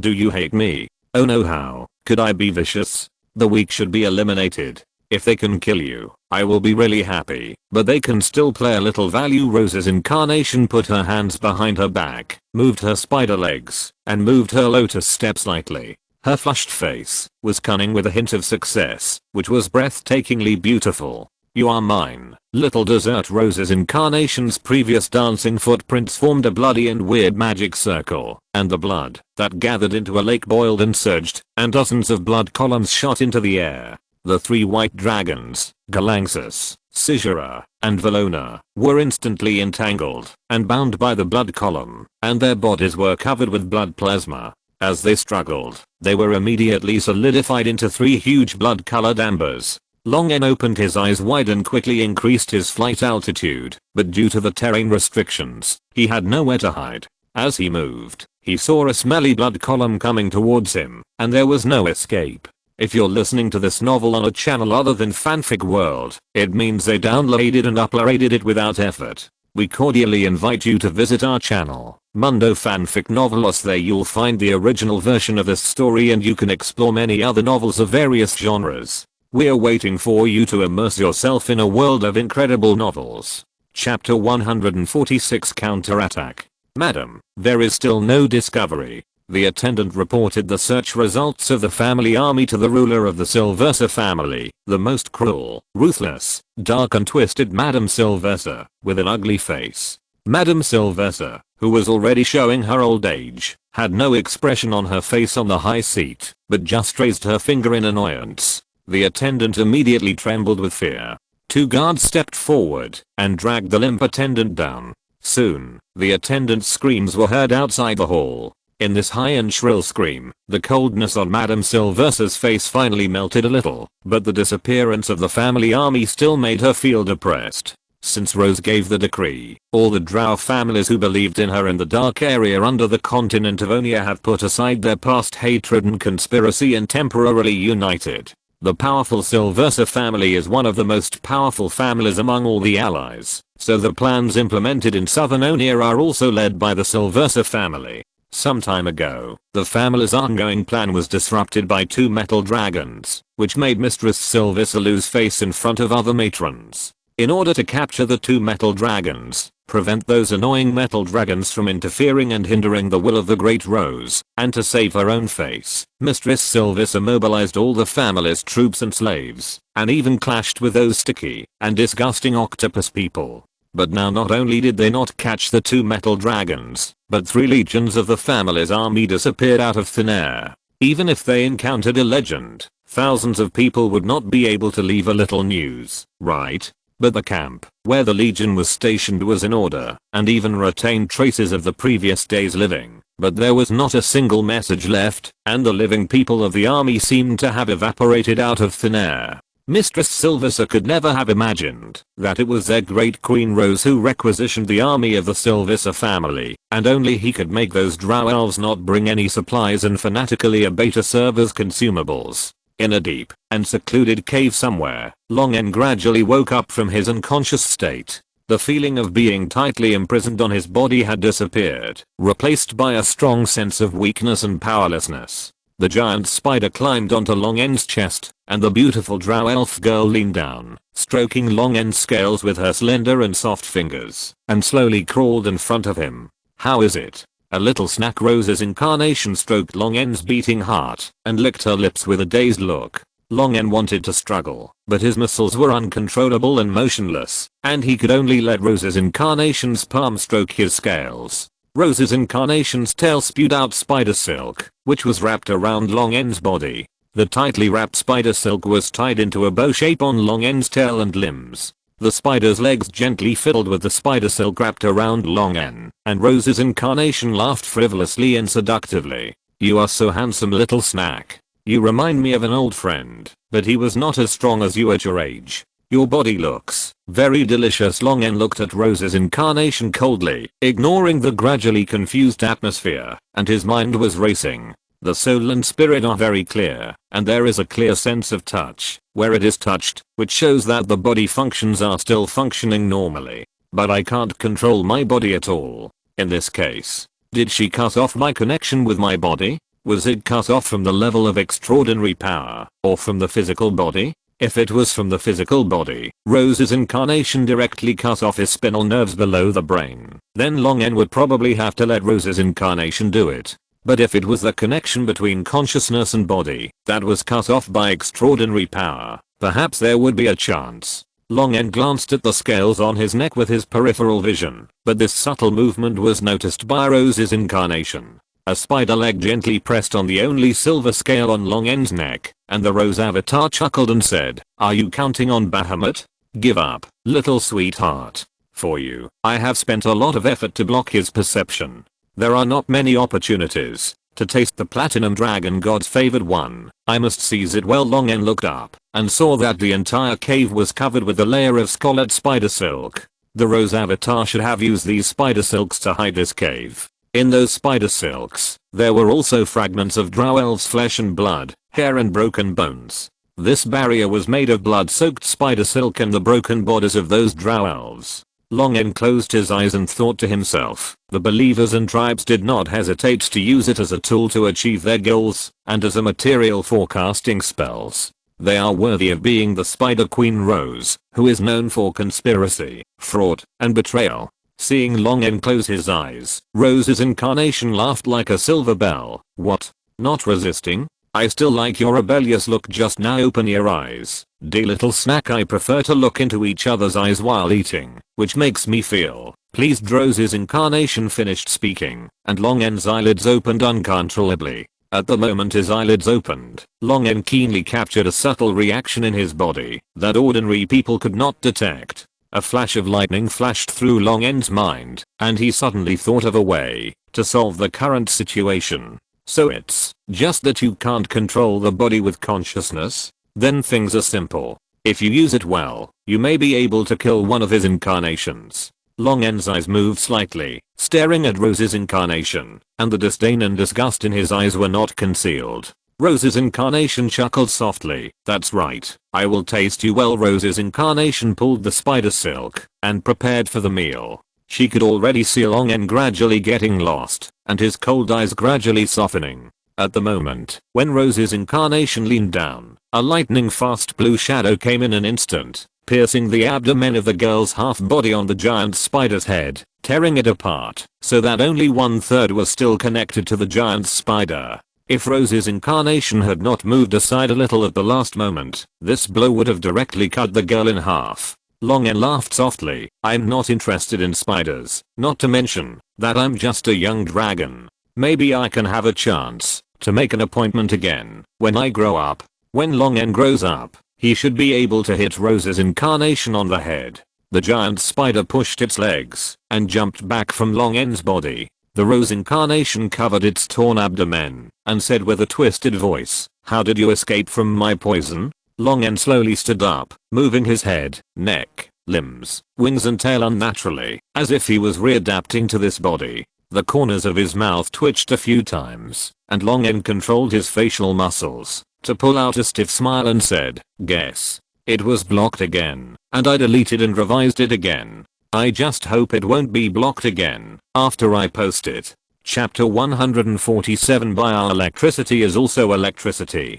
Guess. Rose's incarnation looked at Longen coldly, and the resentment and distortion on her face disappeared instantly, turning back to charm and beauty. The beautiful girl reached out and stroked the huge wound that almost tore her lower abdomen, and a thin layer of spider silk quickly glued the torn wound together. Longen silently watched Rose's incarnation heal her body, but did not take the opportunity to stop it.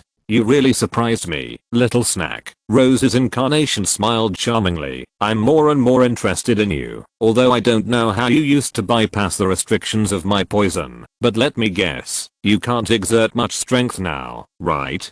Longen moved his raised claws, and the feeling of stagnation had receded a lot. He did not refute Rose's incarnation's guess, but said, I really can't exert my full strength now. As for how much strength I can exert, you can try it yourself. Rose's incarnation tends to be a spellcaster. Even though the body of a legendary spellcaster is much stronger than that of an ordinary creature, it is still far behind Longen. Of course, she couldn't really collide with Longen directly to see how much power he could exert. Even if she wanted to collide, she had to wait until she regained control of Longen before slowly colliding. As a spellcaster, spell ability is a strong point of this incarnation. The spider's abdomen swelled, and the light purple smoke from the tail quickly filled the entire cave. Then, Rose's incarnation continued to discharge eggs in the smoke, and spiders of various shapes immediately hatched from the eggs and rushed towards Longen. These spiders were only the size of poultry, and the big ones were just like horses.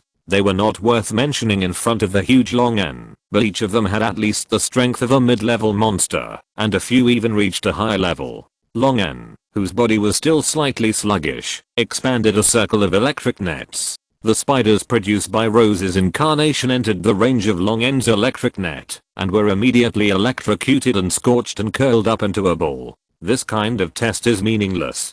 I thought the incarnation of the gods would be more decisive. What an impatient child, but I will teach you well. For Bahamut, the incomplete souls of the drow suddenly emerged from the blood-red spider web barrier. These souls howled annoyingly, and were bound together by the incarnation of Rose with spider webs, fused and kneaded into a huge soul ball. The souls waved countless limbs on the surface, and rolled towards Long N. Hundreds of painful drow faces screamed shrilly. The violent soul impact made Long N's spirit body tremble, but Long N's body quickly responded, flapping his wings, and climbing into the air, crashing straight into the incarnation of Rose. Seeing that the howl released by the soul ball he created had no effect on Long N, the incarnation of Rose was slightly surprised. This howl was a simplified version of the Banshee's wail that Rose's incarnation specially added when she created this soul creature. Although the soul creature was not strong and could not reach the true power of the 9-ring soul spell Banshee's wail, the strength of this soul attack was infinitely close to the 8-ring soul spell. She originally wanted to use this spell to make Long N fall into a state of shock and dizziness, but she didn't expect that Long N seemed to be unaffected by it and could still move normally and attack her. Rose's incarnation's spider silk connected to the tail contracted, pulling the body to move back quickly, avoiding Long N's attack. The huge dragon claws waved one after another, chasing Rose's incarnation, not giving her time to cast spells. The soul sphere formed by countless drow elves' souls rolled over at the command of Rose's incarnation, emitting repeated howls that could interfere with the soul, and ran over Long N, who was chasing closely. The soul sphere, without a physical body, passed through Long N's body, and the memories and soul fluctuations of countless souls made Long N's soul swell, and chaotic thoughts surged in his mind. But Long N's movements did not stop at all, but became faster and faster, and his body faintly regained its usual speed and flexibility. What on earth is going on? Rose's incarnation frowned as she flew back. The soul body she created was not very powerful, but it could attack the soul specifically. Just considering the offensiveness of the soul field, even her incarnation, who had just entered the legendary stage, would fall into the chaos of the soul for at least 10 seconds if the soul ball passed through his body like Long N just now. However, Long N, who had not yet been promoted to the legendary stage, could completely ignore this kind of soul level attack. The soul attack had no effect on Long N, and the soul ball created by Rose's incarnation was completely useless. Since there was no way to control Long N, she could only break this snack before tasting it, which might affect the taste, but she didn't mind it very much. Maybe the broken snack would have a unique taste. Rose's incarnation moved her mind, and the face of the drow elf on the soul ball immediately screamed silently, expanded rapidly, and exploded behind Long N with a boom. The violent soul fluctuations caused by the explosion produced a force that affected matter. The shock wave with countless soul fragments blew Long N away and crashed into a rock wall covered with blood-red spider webs in the distance. The violent explosion tore the flesh behind Long N, revealing a large piece of spine and leg bones. Long N's wings, dragon tail and left leg bones were all broken in the explosion, and his left leg was bent in a clear arc. Rose's incarnation was not feeling well either. Although it was farther away from the explosion, the body of this incarnation was much more fragile than that of a real dragon. 3 of her spider legs were broken, and her spider abdomen was covered with wounds, oozing out dark green blood. A large number of soul fragments in the shockwave poured into her mind. She was now just a wisp of soul used to control the incarnation, far less powerful than the original body. These soul fragments made her immersed in countless incomplete and jumping memories. But no matter how weak this soul was, her essence was also a part of the gods. These memories could not trap Rose's incarnation for too long, and soon Rose's incarnation woke up. Moving the remaining 5 spider legs, Rose's incarnation walked towards the motionless Long N with confidence. With her experience and control of the power of the soul explosion just now, she was sure that Long N had fallen into a coma. Next was the time to enjoy. The broken dragon tail suddenly tightened and swept across like a long sword. The girl's neck below the giant spider's head was directly whipped and shattered by the dragon tail with huge power. The beautiful head with a trace of astonishment on the face flew high and rolled on the ground for several circles. The spider under the girl's half body also collapsed to the ground. Long N, whose body was broken, stood up slowly. As soon as the tense heartstrings relaxed, the tingling in his mind and the pain in his body immediately came. Looking at the giant spider lying on the ground and the head in the distance, Long N breathed a sigh of relief. Fortunately, although his consciousness had been cut off from direct control of his body, he could still indirectly control his body's actions by manipulating the weak bioelectricity in his muscles and nerves to make the muscles tighten or relax according to his thoughts. This was thanks to the rose's incarnation using magic to control his body to open his eyes. It was the weak bioelectricity that accompanied the eye-opening action that inspired Long N and gave him the idea of using bioelectricity to control his body. I wonder if Galanxis and the others are still alive. Long N turned around and prepared to break the blood-red spider webs covering the crypt. No, the energy of these spider webs has not subsided at all. The dragon's tail flicked and repelled the giant spider that pounced on him. Long N turned around and stared at the giant spider that Rose had incarnated. At this time, the giant spider's 8 spider eyes were full of joy and mockery, and it didn't look injured at all. Chapter 148, Shaking People. I was almost tricked. Long N swung his dragon tail to shake off the venom that was contaminated when it came into contact with the giant spider. Large pits were corroded on the thick and tough scales of his tail. If the venom was successfully injected into his body by the giant spider's sneak attack, I'm afraid that even the body of a real dragon would not be able to withstand it. Long N really didn't expect that the real body of Rose's incarnation was actually this giant spider, and the half body of the drow elf on the giant spider's head was just an insignificant organ. Long N had always subconsciously thought that the drow elf girl on the giant spider's head was the real body of Rose's incarnation, and the performance of Rose's incarnation when she shattered the half body of the drow elf with one blow also completely deceived Long N. The sneak attack failed, and the giant spider incarnated by Rose immediately slid away along the spider web and released several spells at the same time. Long N didn't dare to resist the spells released by the legendary spellcaster and flew at high speed around the rock wall of the crypt, attacking the retreating giant spider.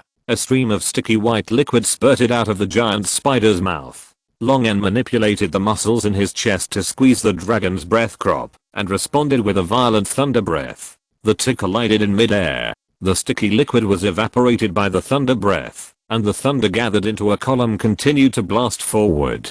The giant spider incarnated by Rose rubbed the edge of the column of thunder breath and barely dodged. Such a big and thick breath the giant spider paddled its legs and moved lightly on the blood-red spider web covering the entire interior of the cave. Little snack, don't resist anymore. I will love you well. Long N was not moved by the appearance of the beautiful drow elf girl on the head of the giant spider incarnated by Rose before. Now the temptation of the ugly and twisted giant spider only made Long N feel sick. As if because of impatience, Long N continued to squeeze the crop, and a brighter and more violent thunder spurted out of his mouth than before. But Long N's intention to attack with his breath was too obvious, and this time Rose's incarnation easily avoided Long N's breath. Don't be impatient, be careful, take your time, we have plenty of time to spend together. The giant spider chuckled pleasantly while casting spells to weaken Long N. Rose's incarnation now lacked the means to directly control Long N, so it simply weakened Long N first and then tried to subdue him. Spells fell on him one by one, and Long N felt that it was becoming increasingly difficult to use bioelectricity to control his body. His strength and speed were weakened to about half of the original. His soul's thinking became more and more sluggish, and his vision became blurred under the influence of some spells. Bioelectricity can only control the body, and Long N could not cast spells to try to expel the negative effects on his body. For a while, it became extremely difficult to move, but Long N still had to attack in this situation. Using up all the strength of his body, Long N sprayed out all the dragon breath stored in his crop at once, as if he was fighting to the death. Long N compressed the breath of lightning, which was more violent and violent than the previous 2 times, into a high energy bright blue lightning column. Recalling the direction in his mind, Long N slightly moved his head, and the lightning column in his mouth shot out. But this attack was too far off, and the Rose avatar, who had been sliding back and forth between the spider webs, didn't even need to dodge. The high voltage lightning column lasted for a few seconds, and the light in Long N's mouth gradually disappeared until no more plasma could flow out of his throat. Have you been squeezed dry? The giant spider laughed like a silver bell, and its scarlet spider eyes stared at Long N. Now it's my turn. Various negative spells shrouded his body. Long N, who was weakened to the point of not being able to exert much power, slowly raised his head, and his playful smile made the Rose avatar stop in place. My turn is not over yet. Long N's voice was a little dry and hoarse due to the excessive breath, but his tone was full of confidence. Long N slowly made a card drawing gesture. I will initiate a special summon from the field. Come out, Platinum Dragon God.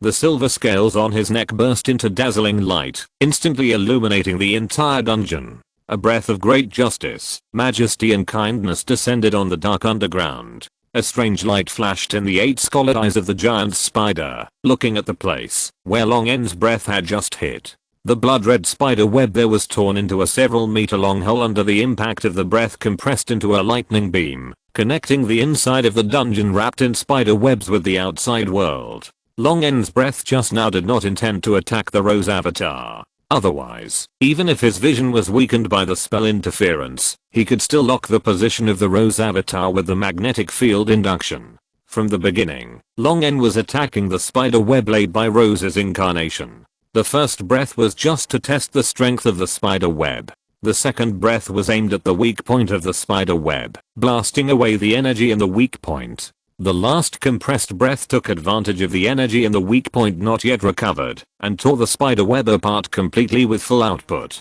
Long N knew that he had only recovered control of his body by relying on bioelectricity, but he could not mobilize the magic stored in the basal blood vessels to release spells, and he could not effectively use the electrical energy stored in the flesh, bones, and scales. He could only use a little weak current to control his body, or convert it into a low-intensity magnetic field, to sense the enemy's position. In this case, it was difficult for him to kill Rose's incarnation again by his own strength. The drow elf half-body that unexpectedly blew up Rose's incarnation had already made the opponent alert, and would not give Long N the same opportunity as before. So Long N was gambling. He was gambling that the pure silver Iolatheronis, who could sense the existence of all the Platinum Dragon God's favored ones in this world, noticed the disappearance of him, the favored one. He was also betting that the Platinum Dragon God would definitely not leave him alone if he chose him as his favored one.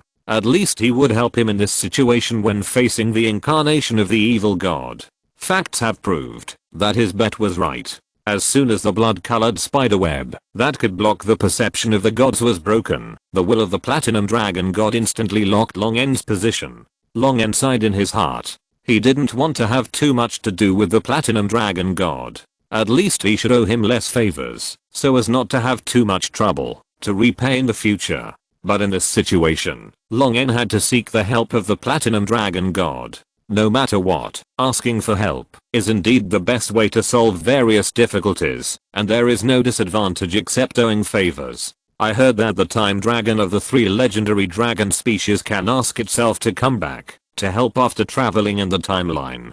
It is really an ability that dragons envy. After sighing, the power brought down by the Platinum Dragon God was almost integrated into Long N's body. All the negative effects on his body were expelled, and Long N also regained normal control over his body. Long N, whose scales were mostly covered in silver, clenched his claws, feeling the surging power in his body, and gave a cruel smile to Rose's incarnation. Are you ready? The giant spider took a step back, looking at Long N with some annoyance and unwillingness. Long N squeezed the bones of his claws until they crackled, and an unprecedentedly powerful electric current formed a lightning vortex around him, and the upwelling airflow fanned Long N's dragon wings. In an instant, lightning flashed, and Long N arrived like lightning, and a punch wrapped in infinite lightning smashed half of the giant spider's head. Smash the darkness with thunder. Chapter 149. Thunderstorm. With the power of the Platinum Dragon God, the next battle is a foregone conclusion. Although Rose, the Spider God Queen, has been promoted to a high-level divine power, and the Platinum Dragon God is only a low-level divine power, the power of gods is not only linked to divine power. The true dragon's faith is not firm, so both the Platinum Dragon God and the 5-colored Dragon Queen only have low-level divine power, but in front of them, even gods with high-level divine power have to give way. The power of the Platinum Dragon God is even higher than that of Rose, the Spider Queen, who was just promoted to a high-level divine power. In addition, the carrier of Rose's incarnation is just the remains of a mid-level priest, while Long is a powerful true dragon that can kill legendary frost giants. Therefore, although the Platinum Dragon God did not descend as Long, but only sent down some power, it was enough for Long to blow up the incarnation of Rose, whose strength had just entered the legendary level. After digging out the few intact eyeballs of Rose's incarnation, twisting off a few spider legs, digging out the glands in the spider's abdomen, and throwing them all into the storage ring, the powerful force in Long's body that could easily crush the legend gradually subsided. After healing all of Long's injuries, Long smacked his lips, recalling the experience just now. The feeling of being filled with power made him feel a hint of temptation. Unlike the temptation of Rose, the temptation of the Platinum Dragon God is to promise powerful power, as well as the wealth and power that powerful power brings to mind. Long secretly complained, "You are so good, Bahamut with thick eyebrows and big eyes. You would actually use such a despicable method." Although he complained in his heart, Long's face was still full of respect and gratitude, and he said solemnly, "The great head of the good dragon, the Platinum Dragon, the leader of the all-metal dragons, Your Majesty Bahamut, thank you for your selfless help." Long was just going through the motions and verbally thanking him, but he didn't expect that Bahamut's will would remain in place. Long seemed to see a pair of blue eyes full of wisdom and kindness looking at him. A majestic voice like a kind father sounded in Long's mind. "No need to be polite, child. Rose came because I chose you as the one favored by God. It was my actions that caused you to suffer this disaster. It should be my duty to save you. Everything about you was blocked by Rose, so I couldn't perceive it. It was you who used your own power to break the barrier set up by Rose, so that I could lock your existence. You are very good, child. Few true dragons can achieve such achievements at your age. Even in the era when true dragons ruled this world, your talent and potential are among the top of all true dragons. Although your soul is not born as a true dragon, perhaps it is because of this that you can always maintain the kindness in your heart and the justice you insist on with the body of a 5-colored dragon. This makes me very happy." Under the gaze of the sea blue eyes, Long was a little stunned, and then quickly regained his composure. Long lowered his head. "I'm flattered by your praise." Long didn't expect that Bahamut's will would stay and talk to him and apologize to him. He also didn't expect that Bahamut could see through the essence of his soul at a glance. However, as one of the top beings in the world, it is not surprising that he can see through Long's soul and is not a native of this world. The will of the Platinum Dragon God paused for a moment and warned, "I already know the purpose of your trip. Lutheronis's daughter and her golden dragon friend are now in Tanlin, under the protection of a Tanran king, and are very safe. At the same time, I also know the plans of these dark region races. They are trying to disturb the tranquility and peace of the surface world.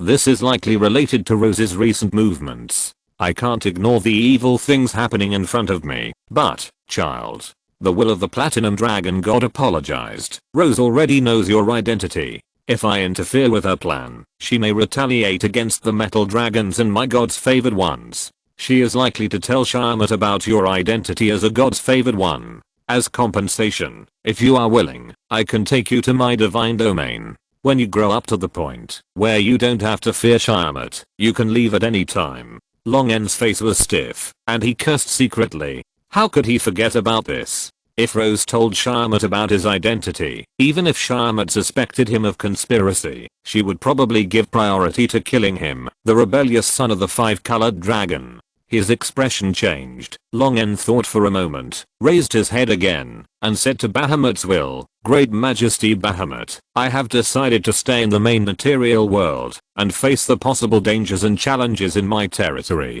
His territory has just started industrialization, and it earns thousands of gold every day. Long N is reluctant to abandon such a hen that lays golden eggs. Besides, if he really encounters troubles that he can't solve, can the Platinum Dragon God sit idly by? Even if he really reaches the point of being at the end of his rope, he will surely not refuse to go to Bahamut's divine domain for refuge. In Bahamut's eyes, Long N, with a firm gaze, is to protect his territory and prevent his people from being harmed by the five-colored Dragon Queen. He nodded approvingly. You can call my name if necessary. The will of the Platinum Dragon God condensed into a dazzling 7-color light and poured into the silver-white scales on Long's neck. A high-level energy flowed from the silver-white scales to Long's body and merged into his limbs. A sense of sleepiness came over Long, making him drowsy. This should be the reward and compensation from the Platinum Dragon God for not choosing to seek refuge in the divine realm.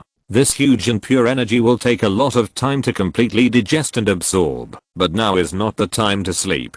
Long N forced himself to be alert, and a lightning bolt completely destroyed the remains of the giant spider incarnated by Rose. Long N flew out along the crack in the blood-red spider web. After leaving the cave covered by the blood-red spider web, Long N suddenly felt that his body and mind were lighter. Expanding the magnetic field, Long N found the motionless Galangsus, Zizala and Valona, as well as his half-drow guide Shebash near the cave, where he was trapped.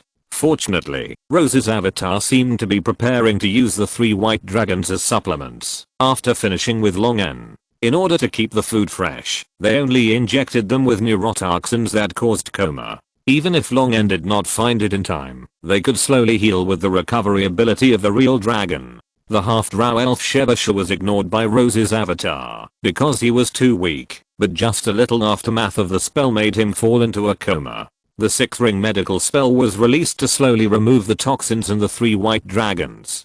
Valona, Zizala and Galangsus woke up one after another, and the unconscious Shebasha also woke up immediately. Long N simply recounted the process of Rose's avatar killing, but only concealed the part about the arrival of the will of the Platinum Dragon God in the conversation with the Platinum Dragon God.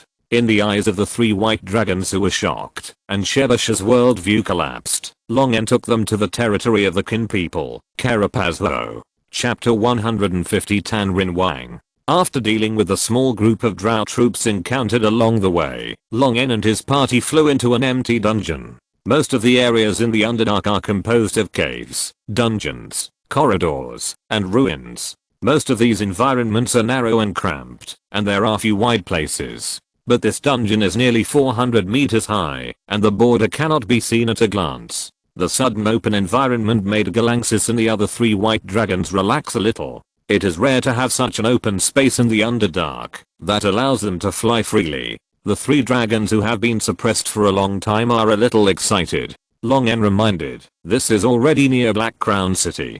Don't make too much noise to attract those mind suckers. The 3 white dragons bowed their heads in awe. Since knowing that Long N had dealt with the incarnation of Rose alone, the 3 white dragons have become more respectful to Long N, and the other 2 souls in Valona's body are also in awe of Long N. Which direction should we go next? Long N raised the half-drow guide Shebasha in his hand. Usually, the caravans or mercenaries at Hyami will not pass through this area. The territory of the mind suckers is too dangerous for humans and humanoids. However, the great you, of course, don't have to consider the threat those octopus faces will pose to you, but I still suggest that you go around the stone wall on the right edge of the crypt to avoid those octopus faces causing you some unnecessary trouble, and to avoid the army of the Silvervisa family. Long N nodded. Although Long N didn't have to be afraid of those mind suckers and drow elves, as long as there was no legendary mind sucker or legendary drow priest, it was always a good thing to have less trouble.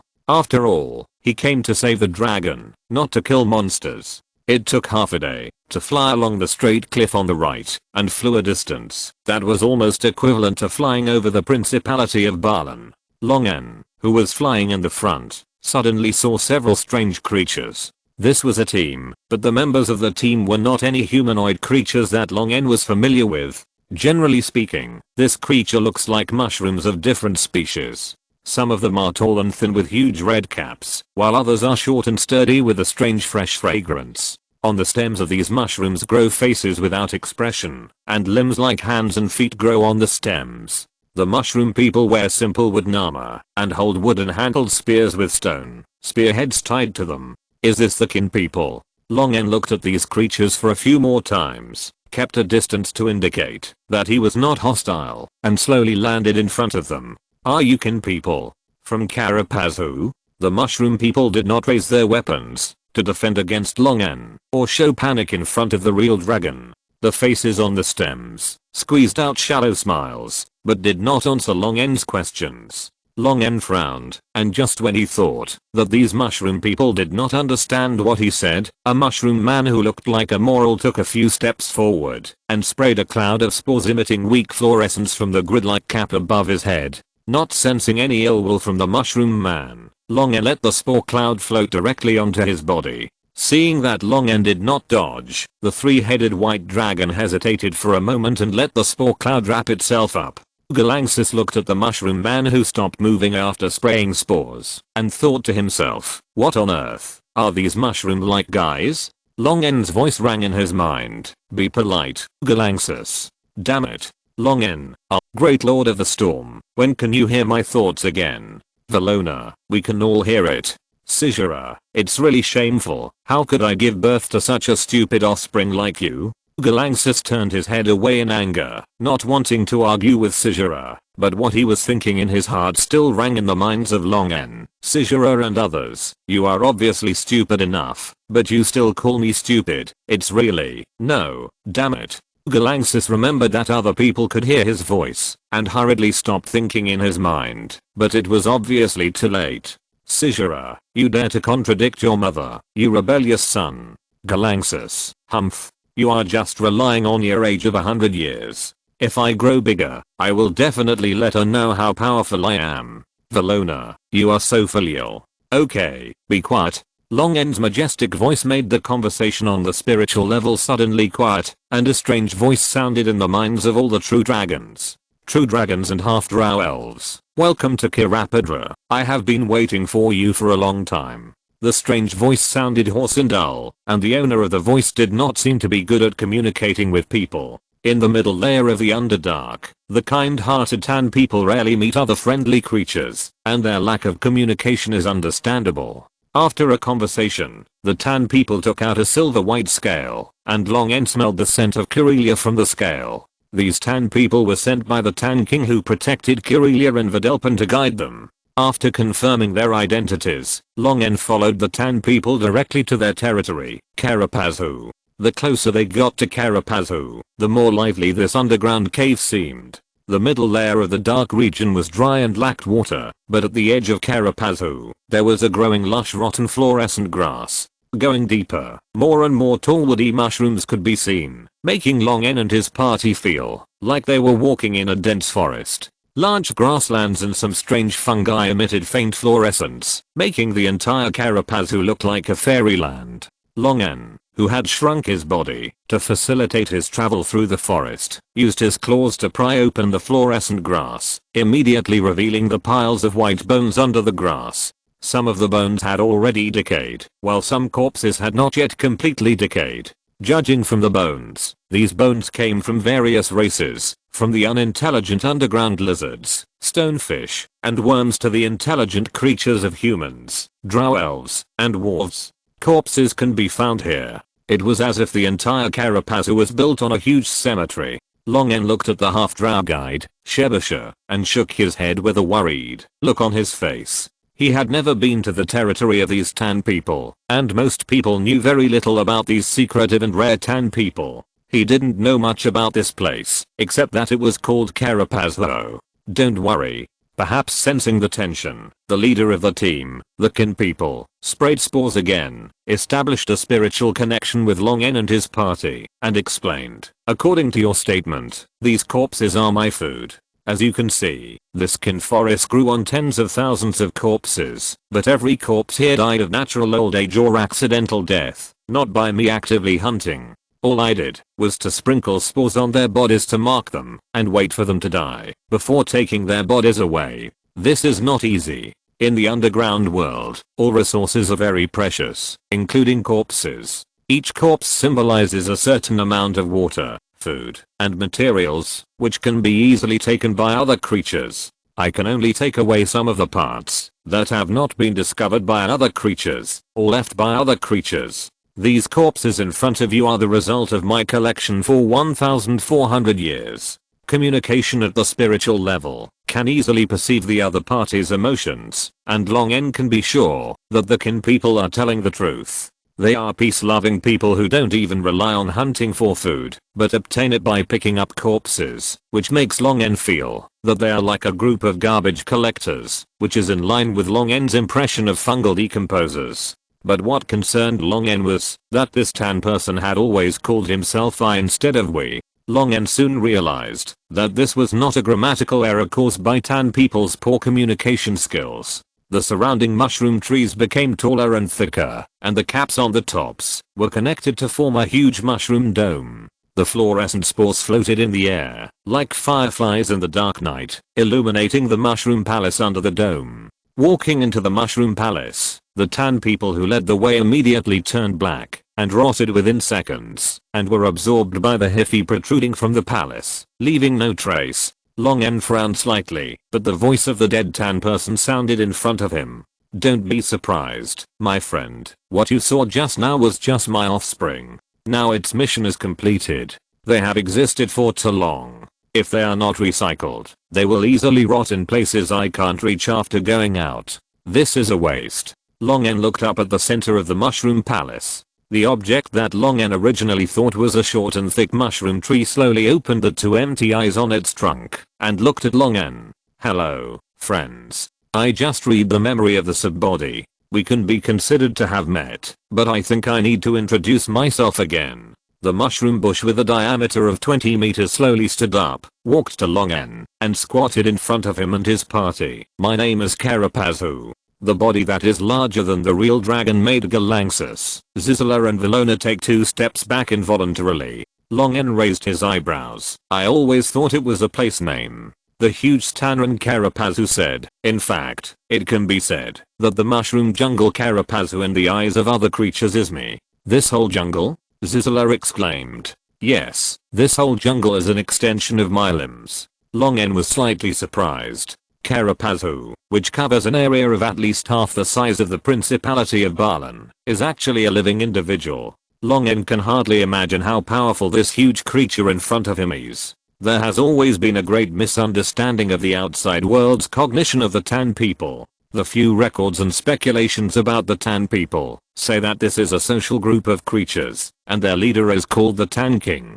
But in fact, these group living Tan people are just the offsprings of the Tan People King that grew out of the hyphae, and these offsprings are responsible for executing the instructions of the main body, going out to collect food, and burying the corpses of the creatures brought back in the hyphae. This also explains why some captured Tan people will quickly die and rot after leaving the territory where they live, actually the main body, because the connection between them and the main body is actively cut off by the main body. Long.